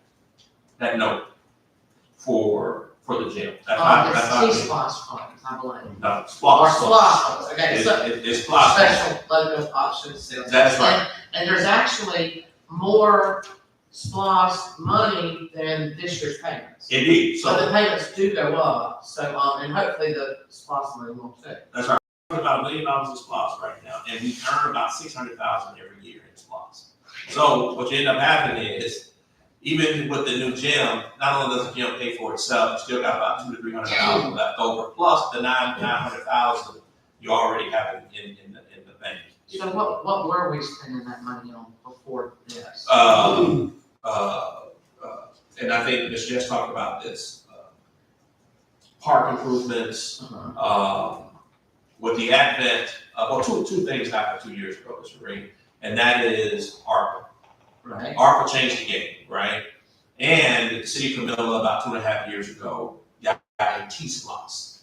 So we were using our SPOS to pay for transportation type projects. So now the T-SPOS can pay for that. Now the T-SPOS is paid for that. And because of that, our SPOS revenue, again, I'm using that term again, started to increase because we didn't have to spend SPOS money on paving projects. So the point that I'm making to you is that the city of Camilla, when you look at our audit, and when you look at the latest, and again, another reason why the majority of the council anyway, like Demar Ashby, is that one of the things that they brought with them is a financial advisor. When we did the report for our, for the hotel, the city of Camilla,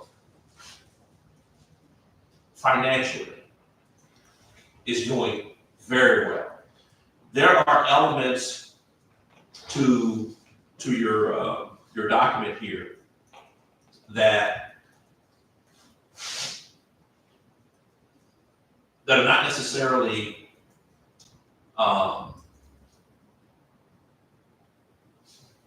accurate. And what I mean by that is, and I don't mean that. And I please don't mean correct that- me, I would love to be corrected. Yeah, Like I don't I said, these mean are that. questions that I have, and I wanna learn. Yes, ma'am. I wanna earn my keep, and I wanna do right by my contingent, or by whatever, the people that voted for me, I wanna do right by being fiscally responsible. Yes, ma'am, one of the things that I would recommend,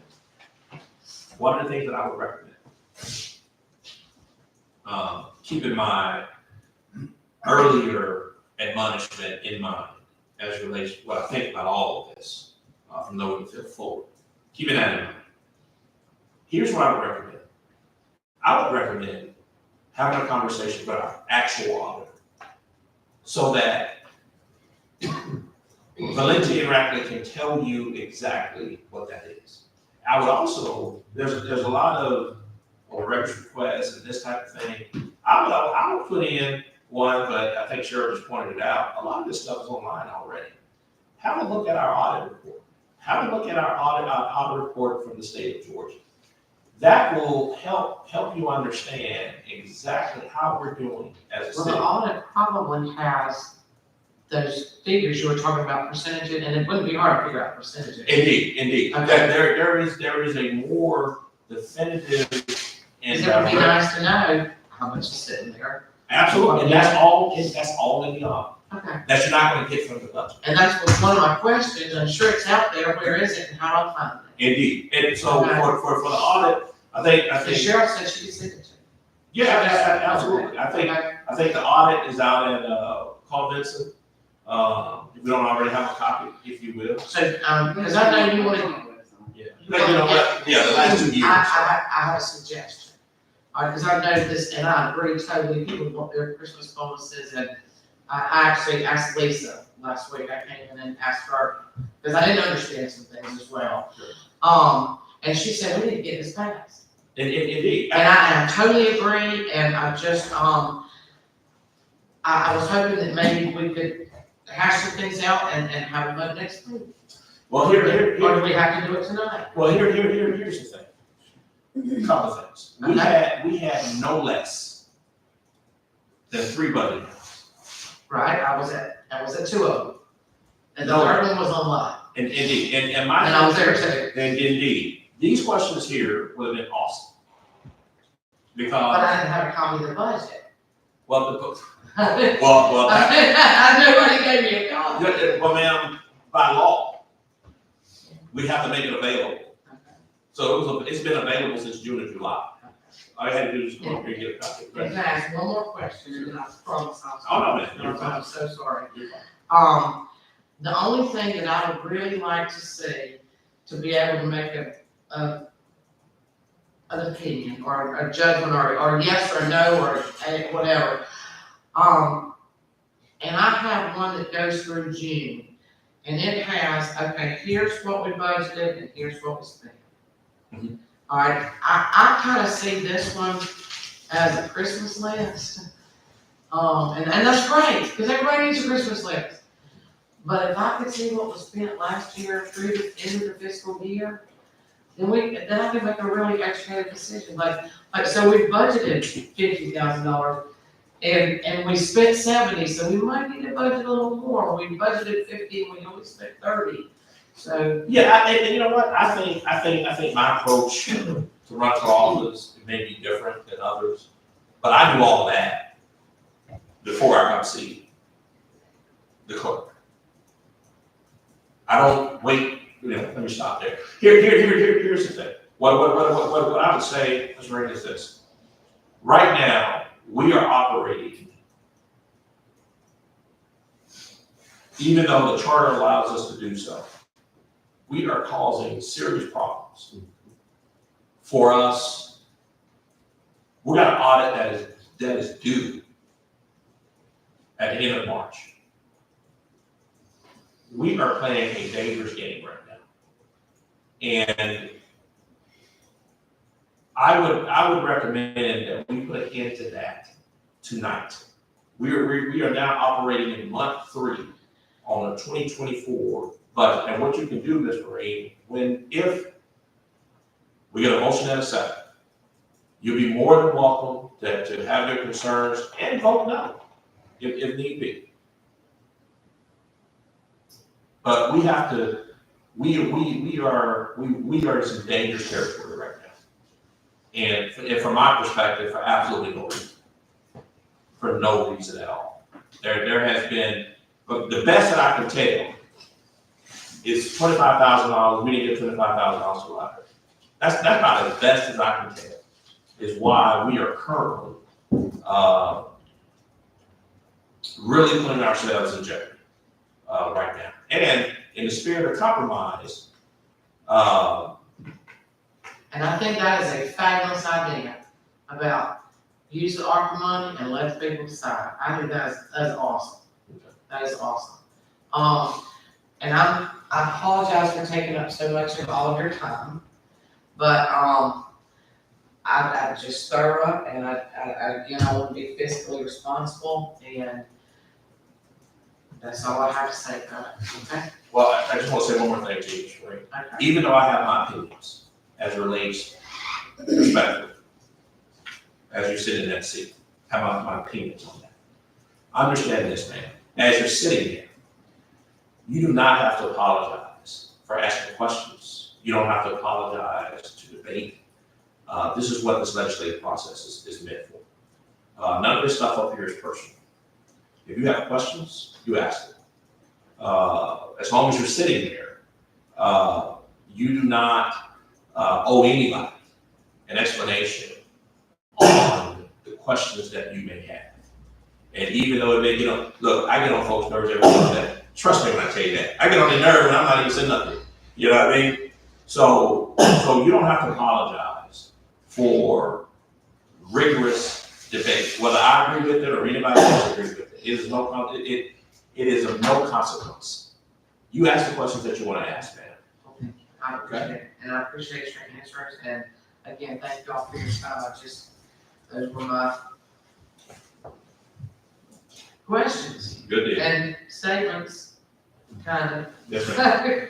Yes, ma'am. So, yes, ma'am. Madam Attorney?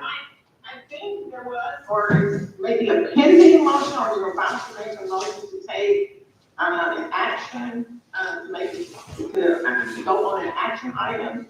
And I am asking that if that motion is pending, that it be revised or amended to amend the agenda and do whatever the motion calls for.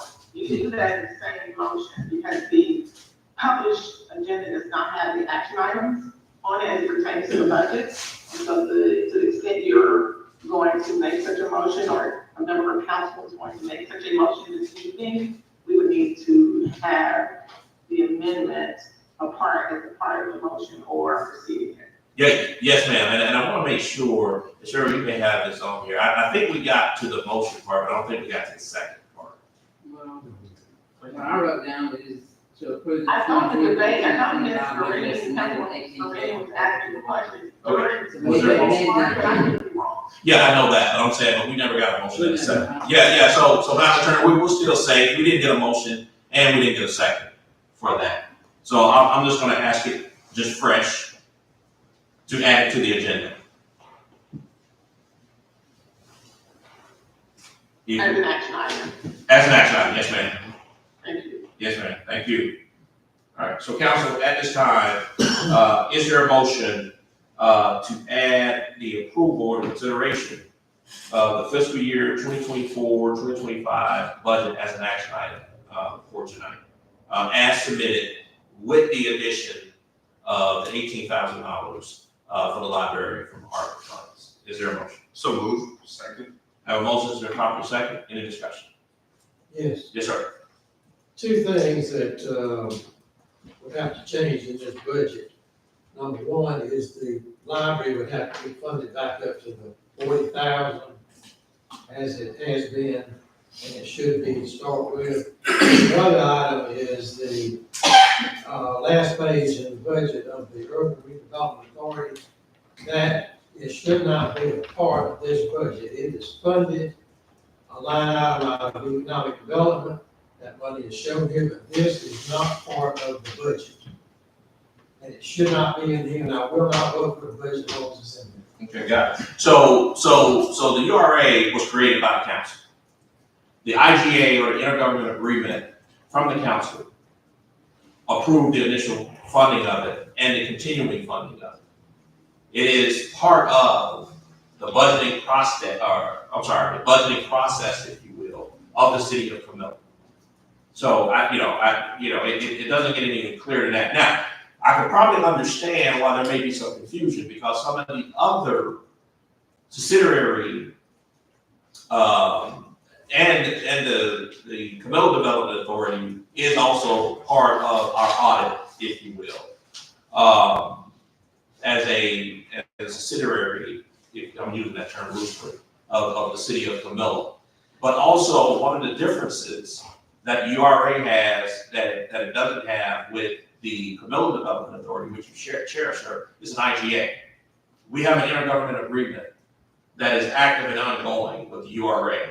And part of that agreement that the URA has with the council, when it created it, was the funding piece. So of course, it's part of the budget. But to your point, you would have the option to vote against it if you like. I certainly will. Yes, sir. All right. All right, so we have a motion, it's been properly second. And again, we're just adding this item to the agenda. All right, any other discussion? All right, all in favor? All opposed? All right, motion carries. Thank you, Counselor. Madam Attorney, I don't know if you can see that on the deal, but that was 4-3 to approve the item on the budget, on the agenda, right? I'm watching, I can see it. Okay, perfect, thank you. All right, so council, at this time, is there a motion to approve the fiscal year 2024-2025 budget as submitted with the addition of $18,000 paid to the library directly from ARPA funds? Is there a motion? Motion to approve. Second. Have a motion is properly second. Any discussion? I'd like to change that to the 40,000 on the library. Okay. And delete this, URA part of the budget. All right, so if you would like to make a substitute motion, let's put it in that form. I will make a substitute motion. Second. All right, we have a substitute motion on the floor to increase that payment for the library to $40,000 and to, what was the second piece? To delete the URA from being part of the budget. Got it. And to. Standalone item. Standalone item. Okay. All right, we have a motion, it's been properly second. Any discussion? All right, first off, to defund the URA would be catastrophic to the ongoing business that is happening in the city. The URA is the current bondholder, or part of the bond process for the $5.1 million gym. The URA is right in the middle of a new $10 million hotel to come downtown. There is no legislative, in my mind, there is no legislative rationale to do such a thing. And I don't mean to do such a thing. And so council, I would highly recommend voting no to the secondary motion for the obvious reasons of how much the URA, as a matter of fact, and the URA is also responsible for the new Boys and Girls Club, the new gym, the old Boys and Girls Club. There is no in my mind, no legislative or practical reason to defund and to remove the URA from the city's budget, which created the URA. Yes, ma'am. I just have a question. Now, when you say you want to do it separate, you just want to take out that $76,000? I wanna take the URA out of the budget. It is funded by, in the other part of the budget over here, under the economic development. That's already, if we approve the budget, it's gonna hit the $96,000. It's already in there. It is to have a standalone authority. They have their own board. They should operate separately, not part of this council. And therein lies the problem. The one thing that a good friend and councilman is leaving out, if you will, is that the URA has an intergovernmental agreement with the council for its funding purposes. That's the problem. Now, the Cabela Development Authority, which Councilman Palmer chairs, does not have such an agreement. So I suspect, and I don't know this for a fact, obviously, that may be some of the, I don't know, but this is very different. It's not, it's standalone in its authority, but it's not a standalone in its funding. So would it be possible between now and next week to get the numbers on what the utilities, insurance, and things like that on these buildings are, other than just a line item that says, I'll get my budget copy out, and I'm just looking at the last page. And it's got, again, the $5 billion, and it's got these, revenues in, but on the expenses, don't we pay the expenses? Do we pay the power bill on the gym? Do we pay the power bill on, I mean, those kind of things? Could we possibly, between now and next week, get an accounting of those? Or who's gonna pay for it? It's not here. Yeah, so here's the problem. And I get it, why there is some confusion, if you will. Let's take Depot, for instance. The Depot right now, for the first time in 30 years, very proud of this, which the URA also manages, basically pays for itself. So can we get an accounting of that? Now therein lies the question of the day. Here's the part that unfortunately, respectfully, that you're missing out on, Mr. Green, and I think in another portion that the councilman is missing out. And it usually happens around March of every year. Did I know that it's? When the audit is done, and before we do it, for the last 15 years, if not more, the budget is almost always amended. The way that Georgia, you have to have a balanced budget. Right. So you have to have what you spend, you have to be able, whatever you spend, you have to have that much in revenue, right? Well, part of the code as it relates to budgeting here in the state of Georgia and as it relates to municipalities is that we get to amend that budget. So you will always, for the most part, have instances where there's elements of the budget that are not funded, that will be paid. The auditor will catch that, and we'll have that amendment around the time when it's time to approve the budget. So your concern is already built into the statute. It is that no one that I'm aware of, it's very rare to have someone not to have a budget amendment. So it is and as it relates to the URA, the Depot, Scores, Boys and Girls Club, all of that. These are entities. So we're gonna add those bills that are gonna arise from them, from those entities into the budget? If it happens that way. Okay. Go ahead, Madam Attorney. I just wanted to, probably try to shed a little light on some of the, I'm hearing a little confusion, and not in a bad way, but I know that, Councilman Green and, Councilman Maples, they're new, so it's understandable. to be unclear. And I invite you to at any time, either of you call me, I'll be happy to talk to you about whatever I can to help, illuminate some of these past acts that you were asking about tonight. And I want to specifically talk about the intergovernmental agreement that was executed, and approved by the majority of council, creating the URA, well, after it was created. But that was executed, I don't see the date here, but I'm looking at the signature pages, and I'll be happy to share it. Yeah, June 2023. Okay, so this is a 5-year IGA.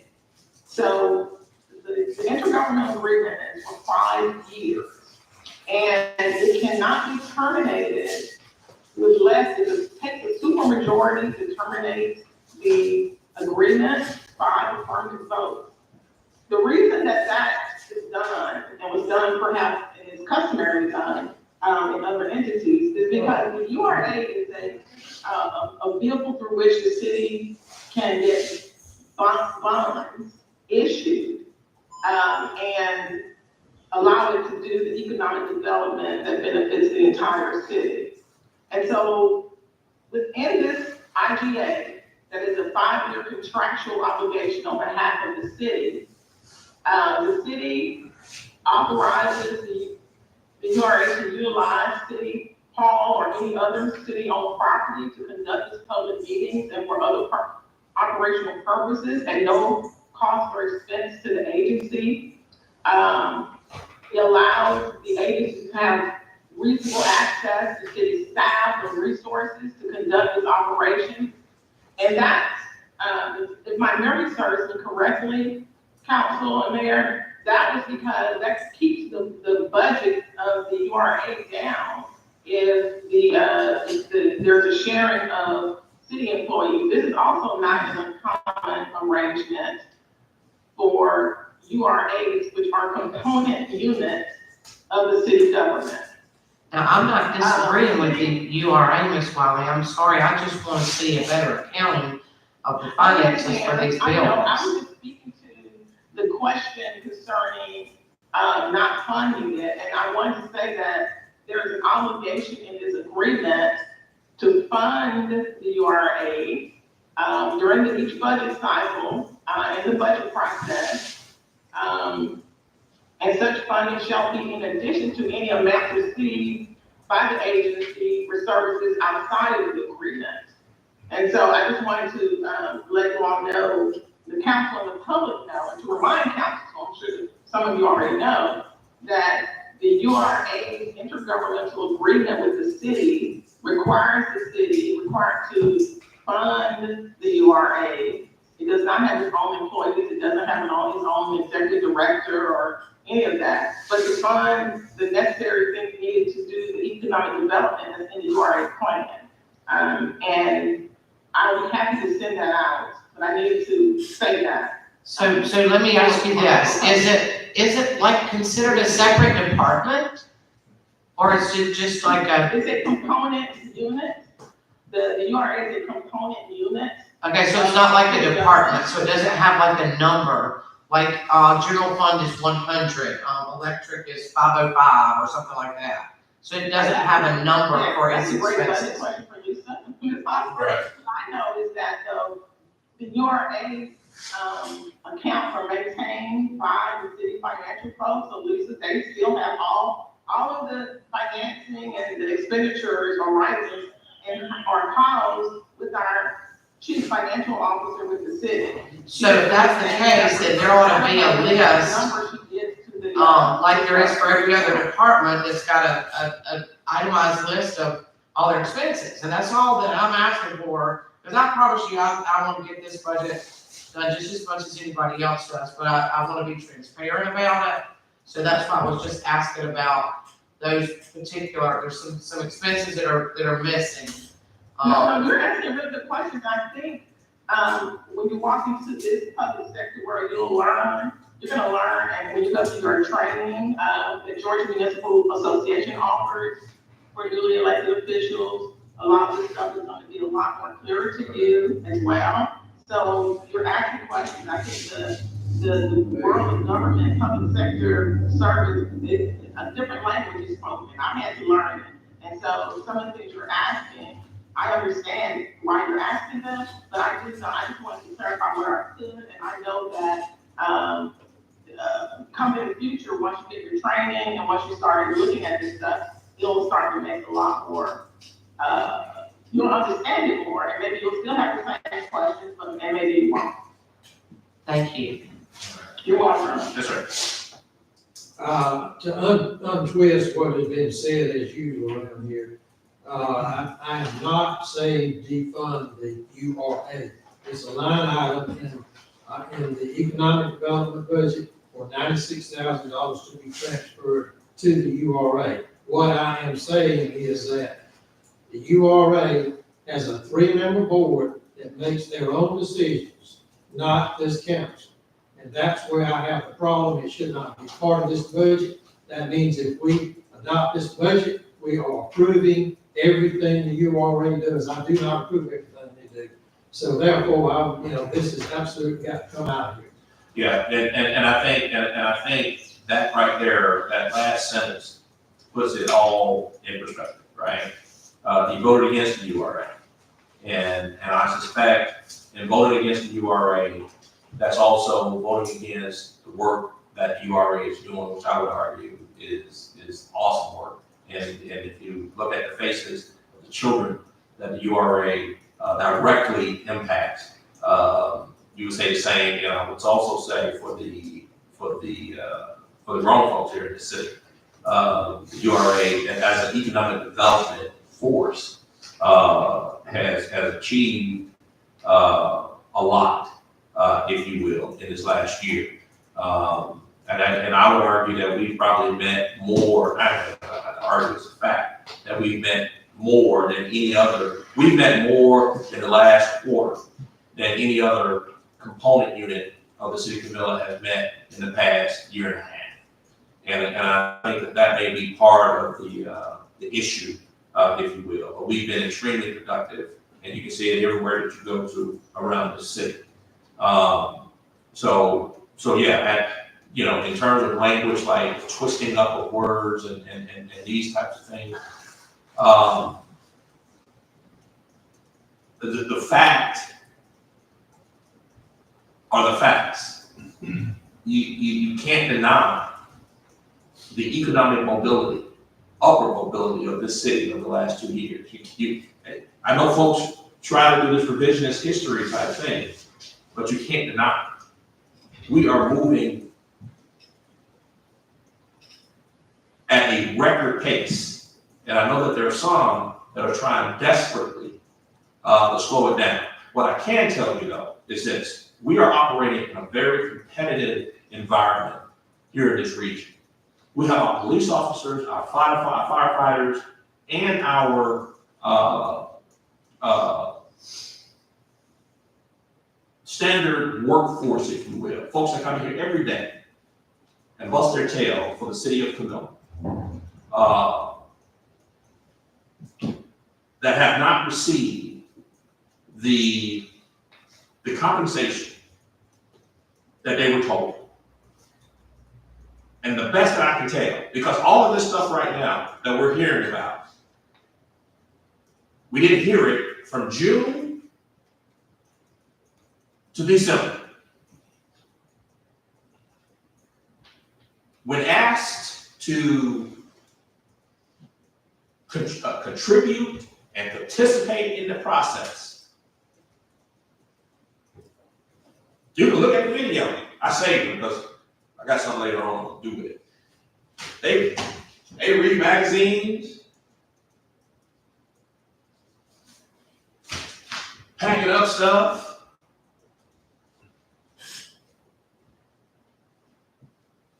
But now that we're getting close to take care of our employees, to take care of our citizens, we just voted on the lowest property tax rate in this town in the last 15 years. It's in the budget, but it's not accounted for because we haven't passed it. These are the games that some of these folks are playing, and I mean that word, because it makes no sense. There are folks sitting at this table knowing that we got an IGA with the URA. They didn't vote for it. But they know that we have an agreement, 5 years. And I suspect, and I'm gonna walk the fine line on this one. I suspect that some of this stuff that has happened over the last month or so was designed to upend all of that. But I think some of them got some surprises though. What I love right now is that the spirit of moving the city forward is there. Our motto isn't growing towards yesterday. It's growing towards tomorrow. And it's very simple. We have a motion that's been properly seconded. You will identify yourself as the yesterday crowd or tomorrow crowd. And that's the beauty of the legislative process. Folks get to vote. And what I love about it, that vote is forever etched in the histories and the annals of Camilla. Folks can look back and see what you voted for. Yes, ma'am. I just would like to say that, I personally would like to have a week and to vote on next, I know that the motions are up, but I just wanted to say, you know, for the record, that my vote has to do with just some. You can do another, see, you can do another motion. We need a vote. You know, I'm so out of Robert's rules. Okay. I gotta get the book for dummies, look it up, I'm so sorry. But I would like to, just say that, to answer some of my questions, to look at the audit, to perhaps get a better accounting of some of these things. I personally would like to see us postpone 1 week, make the tweaks, and that's just it. That's gonna be the reason for my vote. Fair enough. And so that everybody remembers, this, the secondary motion, the substitute motion, I'm sorry, thank you, Mr. Mayor. The substitute motion is what's on the floor right now. And Mr. Mayor, you didn't have 2 substitute motions on the floor at the same time. Yeah, I just mentioned that, But and, I don't know if you want to take them separately. yeah, I just asked, Ms. Marine that, she declined to take that. Oh, she doesn't want it, okay. Yeah. What did I? So when you talk about Rockland, when I said that you can have it, we can have another substitute. motion. Oh, yeah, no, I gotta read the dummy book, I'm sorry, I don't know all the rules. I would like to move forward. I would like to make a substitute motion. Okay. URA and fund the library 4,000. Second. Give you URA and fund, so instead of 18,000, 25,000. Okay. All right. All right, we have a motion, a substitute motion to fund the library at the additional 25,000 and the rest of the budget as submitted. I got it right, sir? Yes. Okay. All right. So the way that this works, we work in reverse. And Mr. Mayor, if I could, I don't know if Councilman Mason, does he want that from ARPA as well? I don't know if you. Oh, yeah, well, yeah, the stipulation. To have that from ARPA funds as well. Sure, so obviously we're taking this, that whatever amount we're giving is coming, and I apologize, I appreciate that, Madam Attorney. I thought that was, you're right, Madam Attorney, let's make sure that we get that clear. That 25,000 will be coming from our. You good with that? I make a point of clarification. Yes, sir. Everything that I've said tonight, I've said it for 9 or 10 months. It's the same thing I've said every time. Okay. So untwisting what's been said. All right. All right, so again, with the substitute motions, we work backwards. So we would hit, Mr. Maples' motion first. And again, we have a motion that's been properly second, to approve the fiscal year 2024 budget, 25 budget as submitted with the addition of $25,000 to be given to the library from ARPA funds.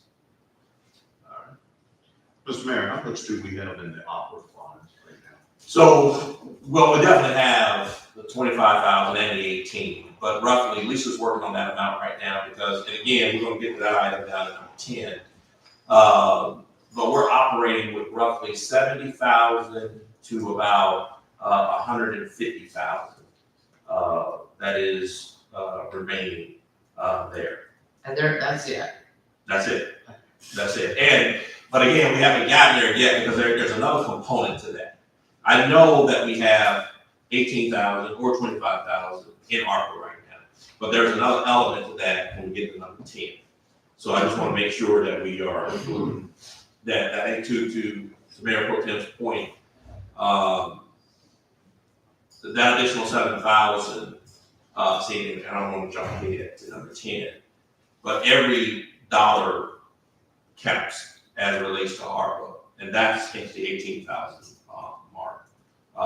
But with your substitute motion, we'll definitely consider that. Okay, cool. All right. So substitute motion, substitute motion. Again, everybody will be working backwards. We will go through each motion as out here. Well, if this motion, if Mr. Maples' motion passes, the other two go away. So the substitute motion owns, for lack of better words, the main motion and the substitute motion. So if this motion passes, Councilman Palmer's motion goes away and the main motion goes away.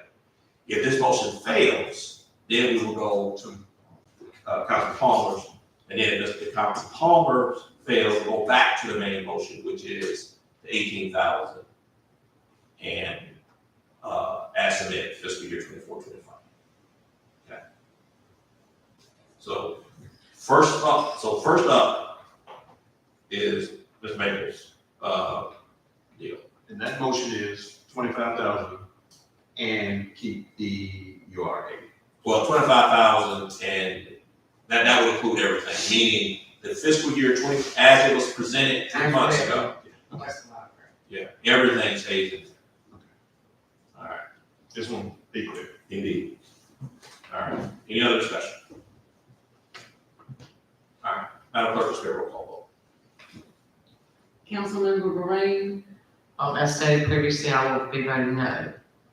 Councilman Burley, Yes. Councilman Morgan, No. Councilman Collins, Yes. Councilman Maples, Yes.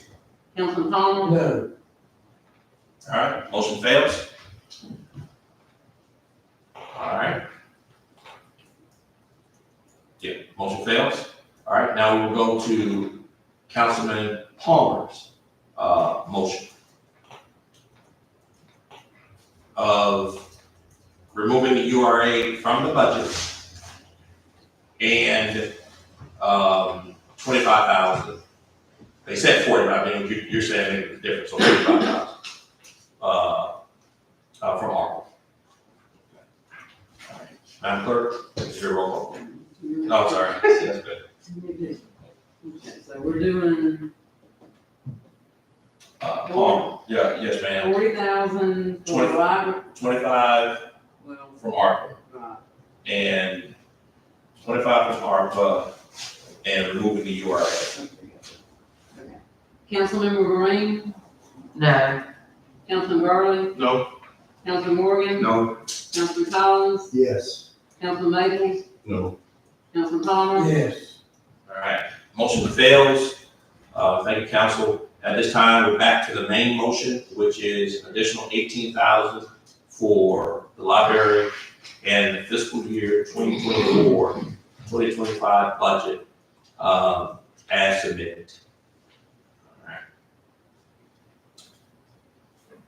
Madam Clerk, this is your roll. Councilmember Green, No.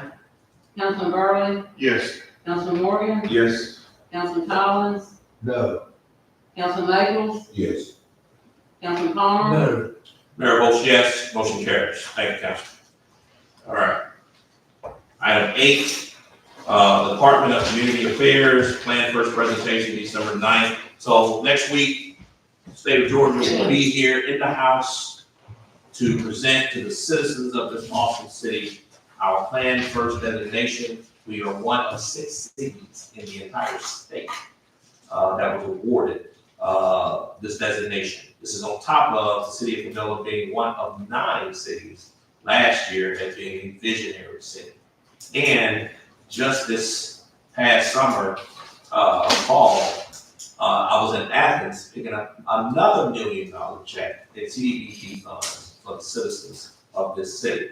Plan First will make CDBG available to the citizens of Camilla, potentially at $1 million every single year for the next 3 years. What can you use with CDBG? You can build government buildings. You can do recreation. You can, everything that you can think of for the most part as it relates to fulfilling what is good for the people of this town.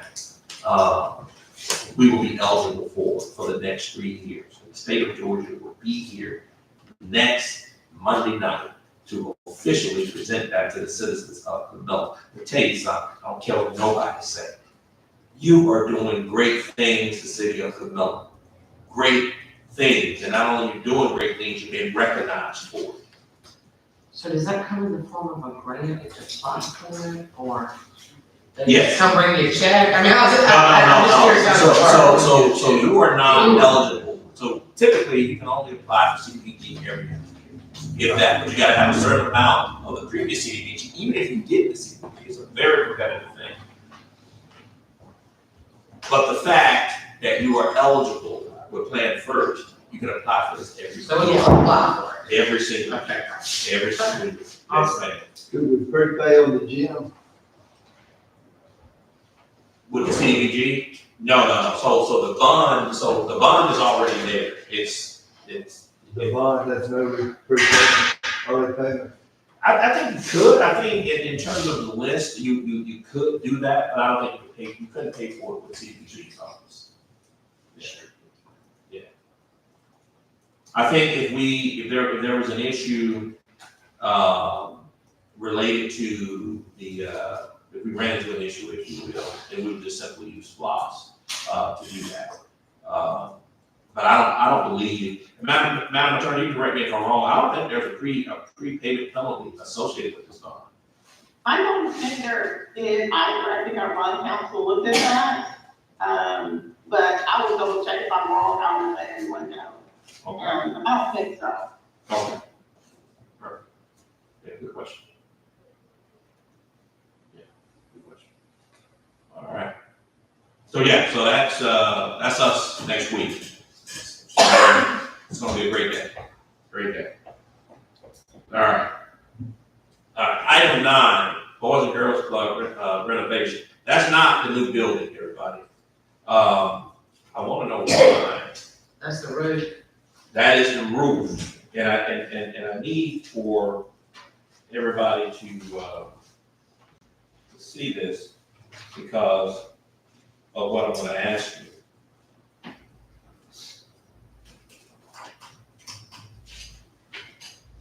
Well, I think if you're asking for funding to fix it, I don't think anybody's gonna have an objection to that. I don't think it's a picture. You need to see a picture?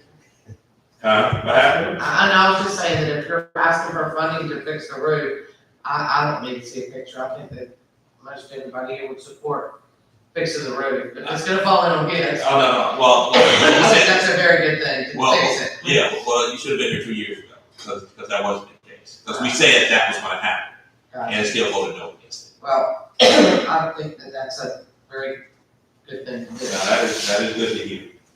That is good to hear.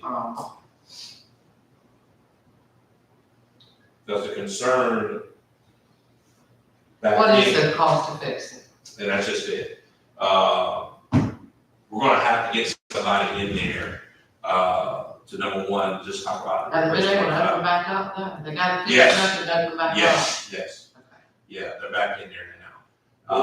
What are we gonna use that building for? So, the new building will have your younger kids, right? There are some elements where the older kids can go in there because it's big enough, do some stuff in there. But the idea is the kids, the teenagers, will stay in the teen center.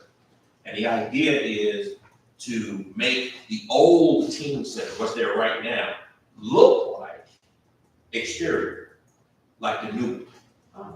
and then do the upgrades on the inside. We just put $108,000 roof on the thing. Hey, we could use that grant money you're talking about. Now, that is, now, when you're talking, you actually, you are correct.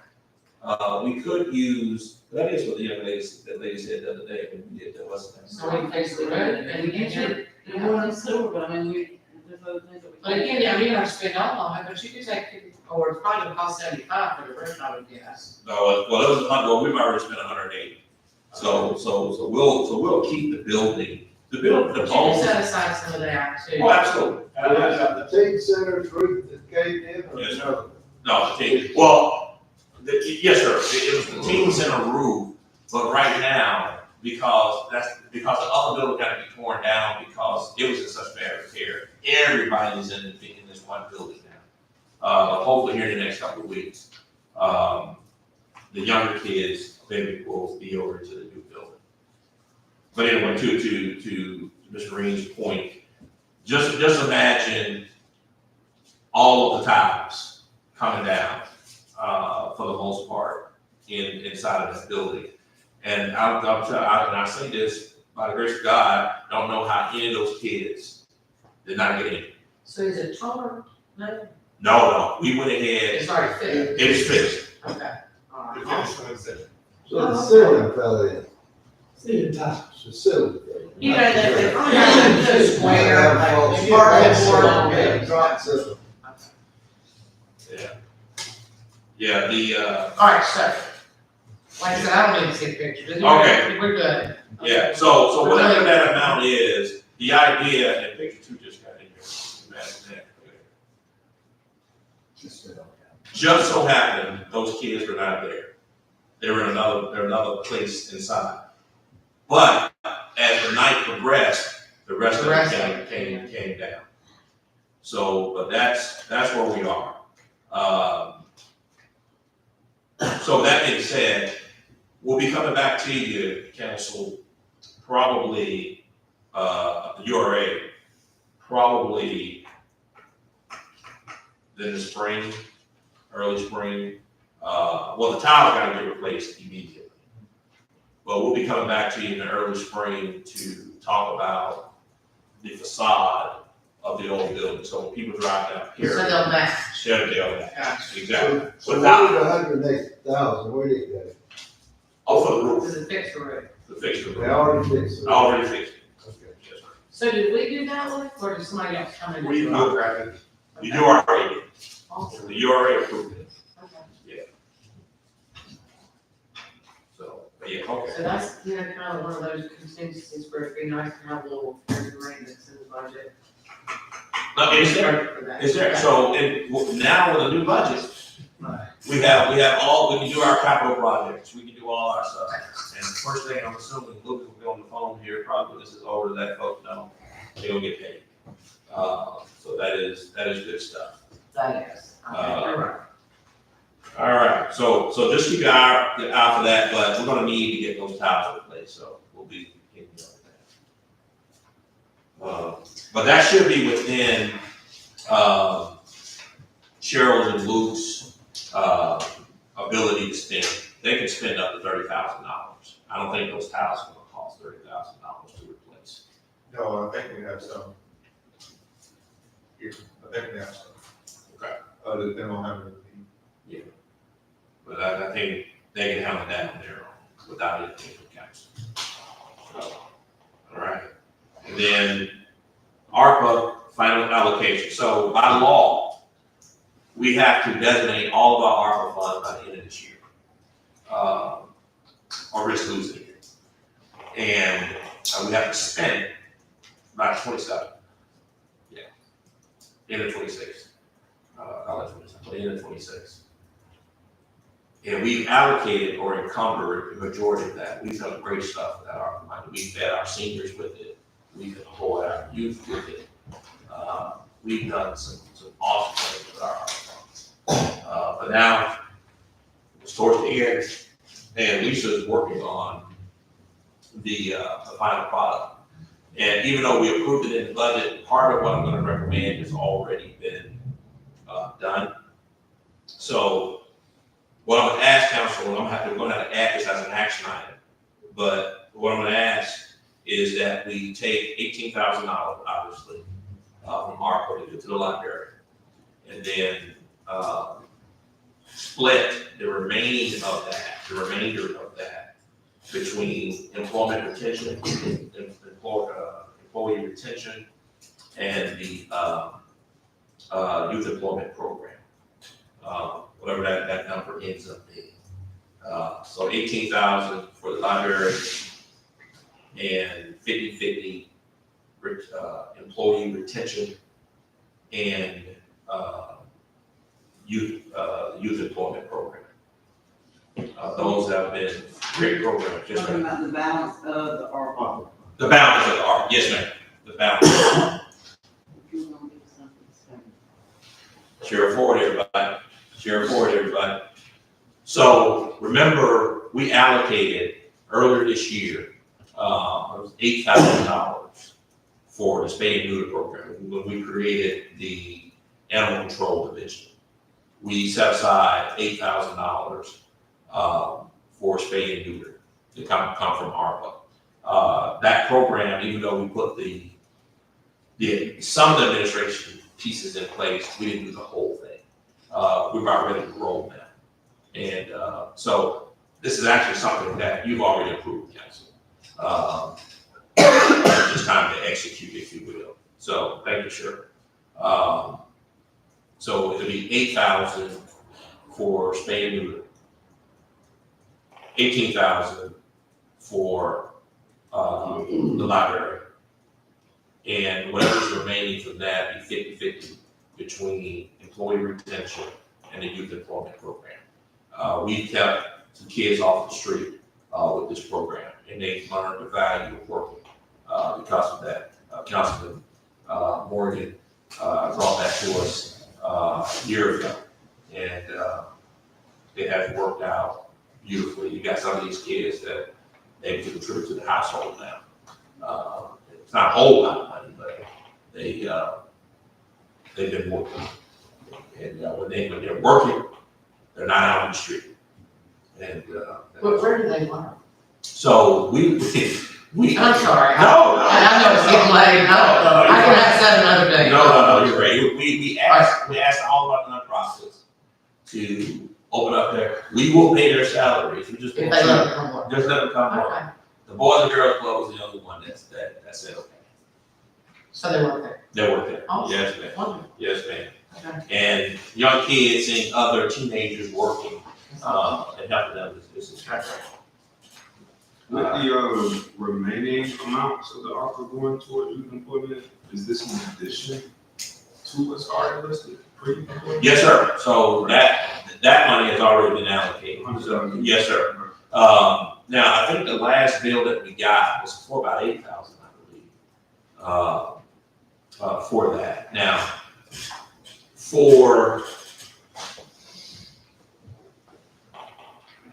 yes, but I think it's 100,000 in the budget. Yes, sir. Yes, sir.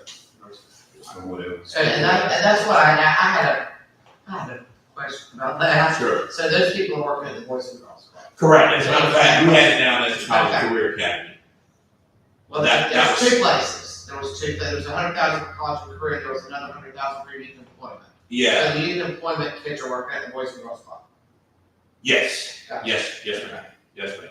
And we also had we also got a program, if you guys are not aware, we employ, if somebody is over at getting their GED, they don't have a high school diploma, but they're enrolled in the GED program, we give them first dibs as it relates to a job here, as long as they stay in the GED program. So we work a few people from there. So we set aside money for that. Again, when you got people working, that's just better for everybody. And while they're getting their education. Once they get that GED, they can move on to bigger and better. On that tip, Bill, though, I think I'm still interested in allocating some of this remaining amount to childcare, to that pilot program we discussed during budget hearings. It unfortunately didn't pass, but it did have some promise. So being that youth employment is already allocated, we can work some numbers out, and just consider the child care, pilot from it. Sure, and I think a component of ARPA requires an agreement with whomever, so, you know, even if it's a child care provider, it fits the criteria. So how about we do this, because to your point, Councilman Morgan, you're absolutely right. We discussed that in the last deal, and it didn't pass. Not that it didn't pass, the budget itself didn't pass. And that was huge. So what if we did, and that's the beauty of this, y'all, we can work the math any way we want to. 18 library, 8 spay and neuter.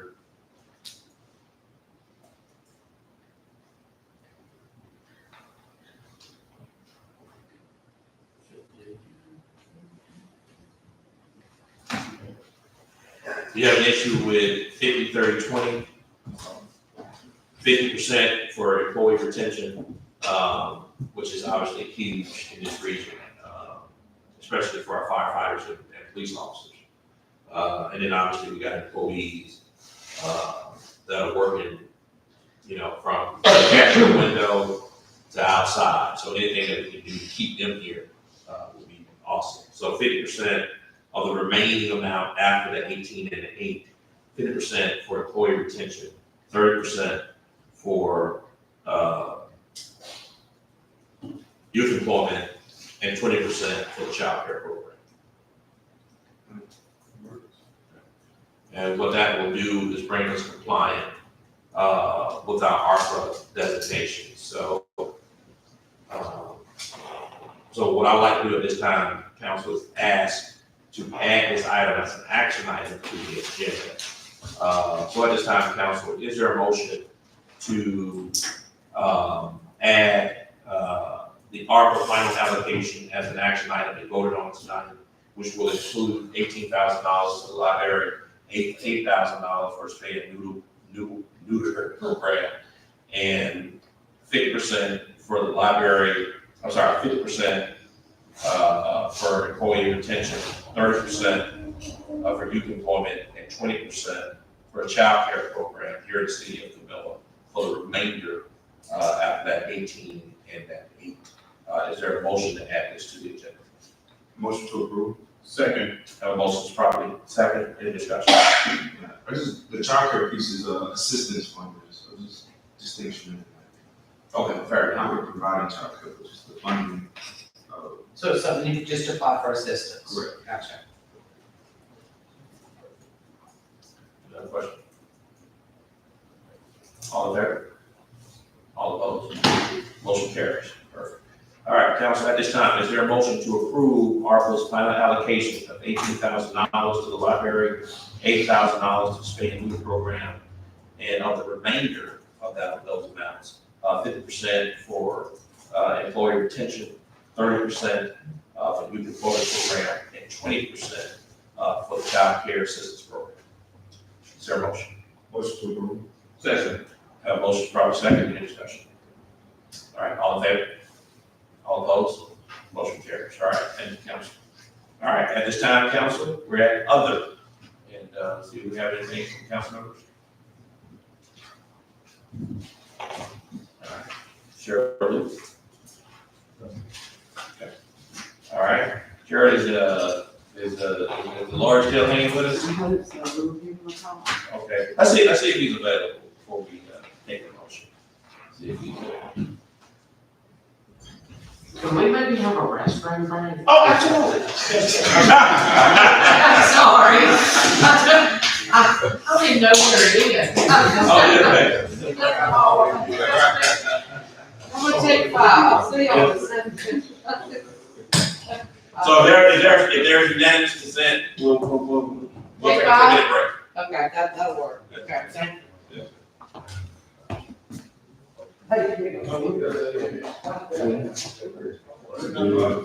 Oh, appreciate it. Still working on it? Still working on it.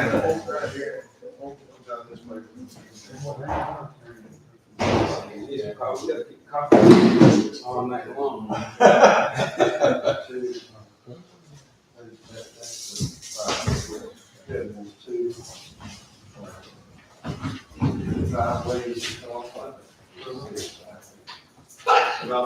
Around Spence. Somebody had that. Somebody had that. You may. I'll go out there again. If you see him, what's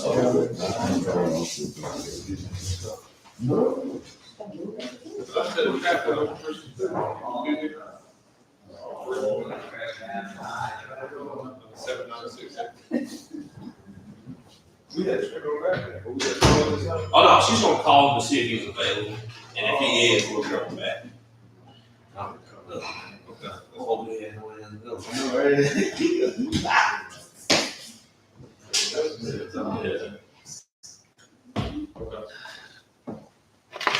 That's what Ms. Lundin was telling me.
So it's not beforehand, but you know.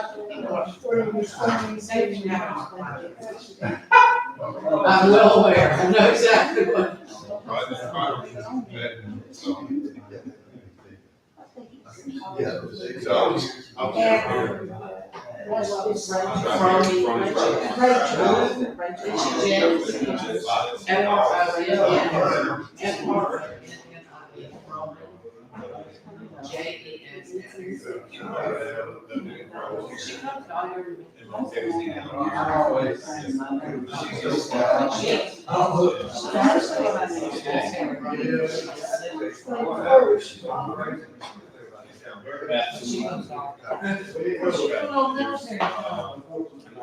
Keep a mind flowing. I don't know what time it was. All right, let's hope that the lawyer's not gone. Well, you know what's Not in that plan. let's see who we can say. Okay. She's sitting on the cotton field. Okay, yeah. So she's on this side. It goes straight back to Billboard, right? Yeah, that cotton field. Yeah. Okay. Well, you know, what place is worth. Wait a minute, Billboard. Yeah. Oh, Billboard, right, the Billboard is right there. It's usually empty. Cause she didn't have.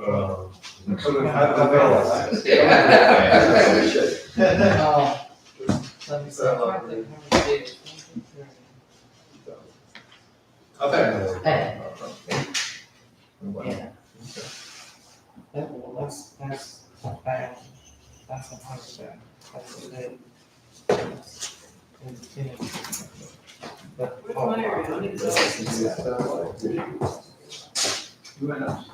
All right, here. On this side, or Eagles. I was waiting, yeah, I was there. Okay. I've been on scene. I need to. She wants to. No, that's. For the performance, I thought she was.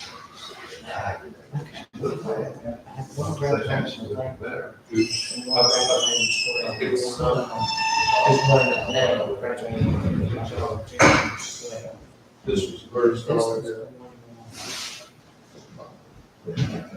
Before. Can't you? Okay, get them on hold. Okay.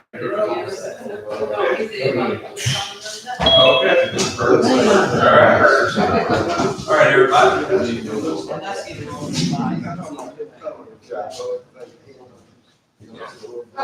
According to Cheryl, we got a lawyer on the line. All right. Yes, indeed. All right, everybody, this, so some of this is just gonna be, will be, new to some. This is, a few years old, if you will. So we'll go ahead and get in there and get this information.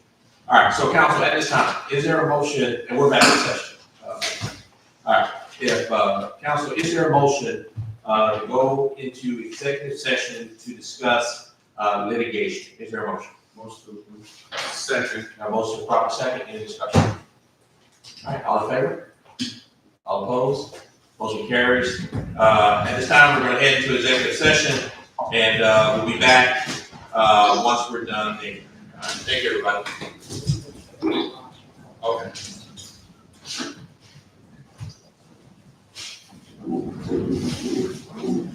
Madam Attorney, I'm gonna call you on the phone. Yes, sir.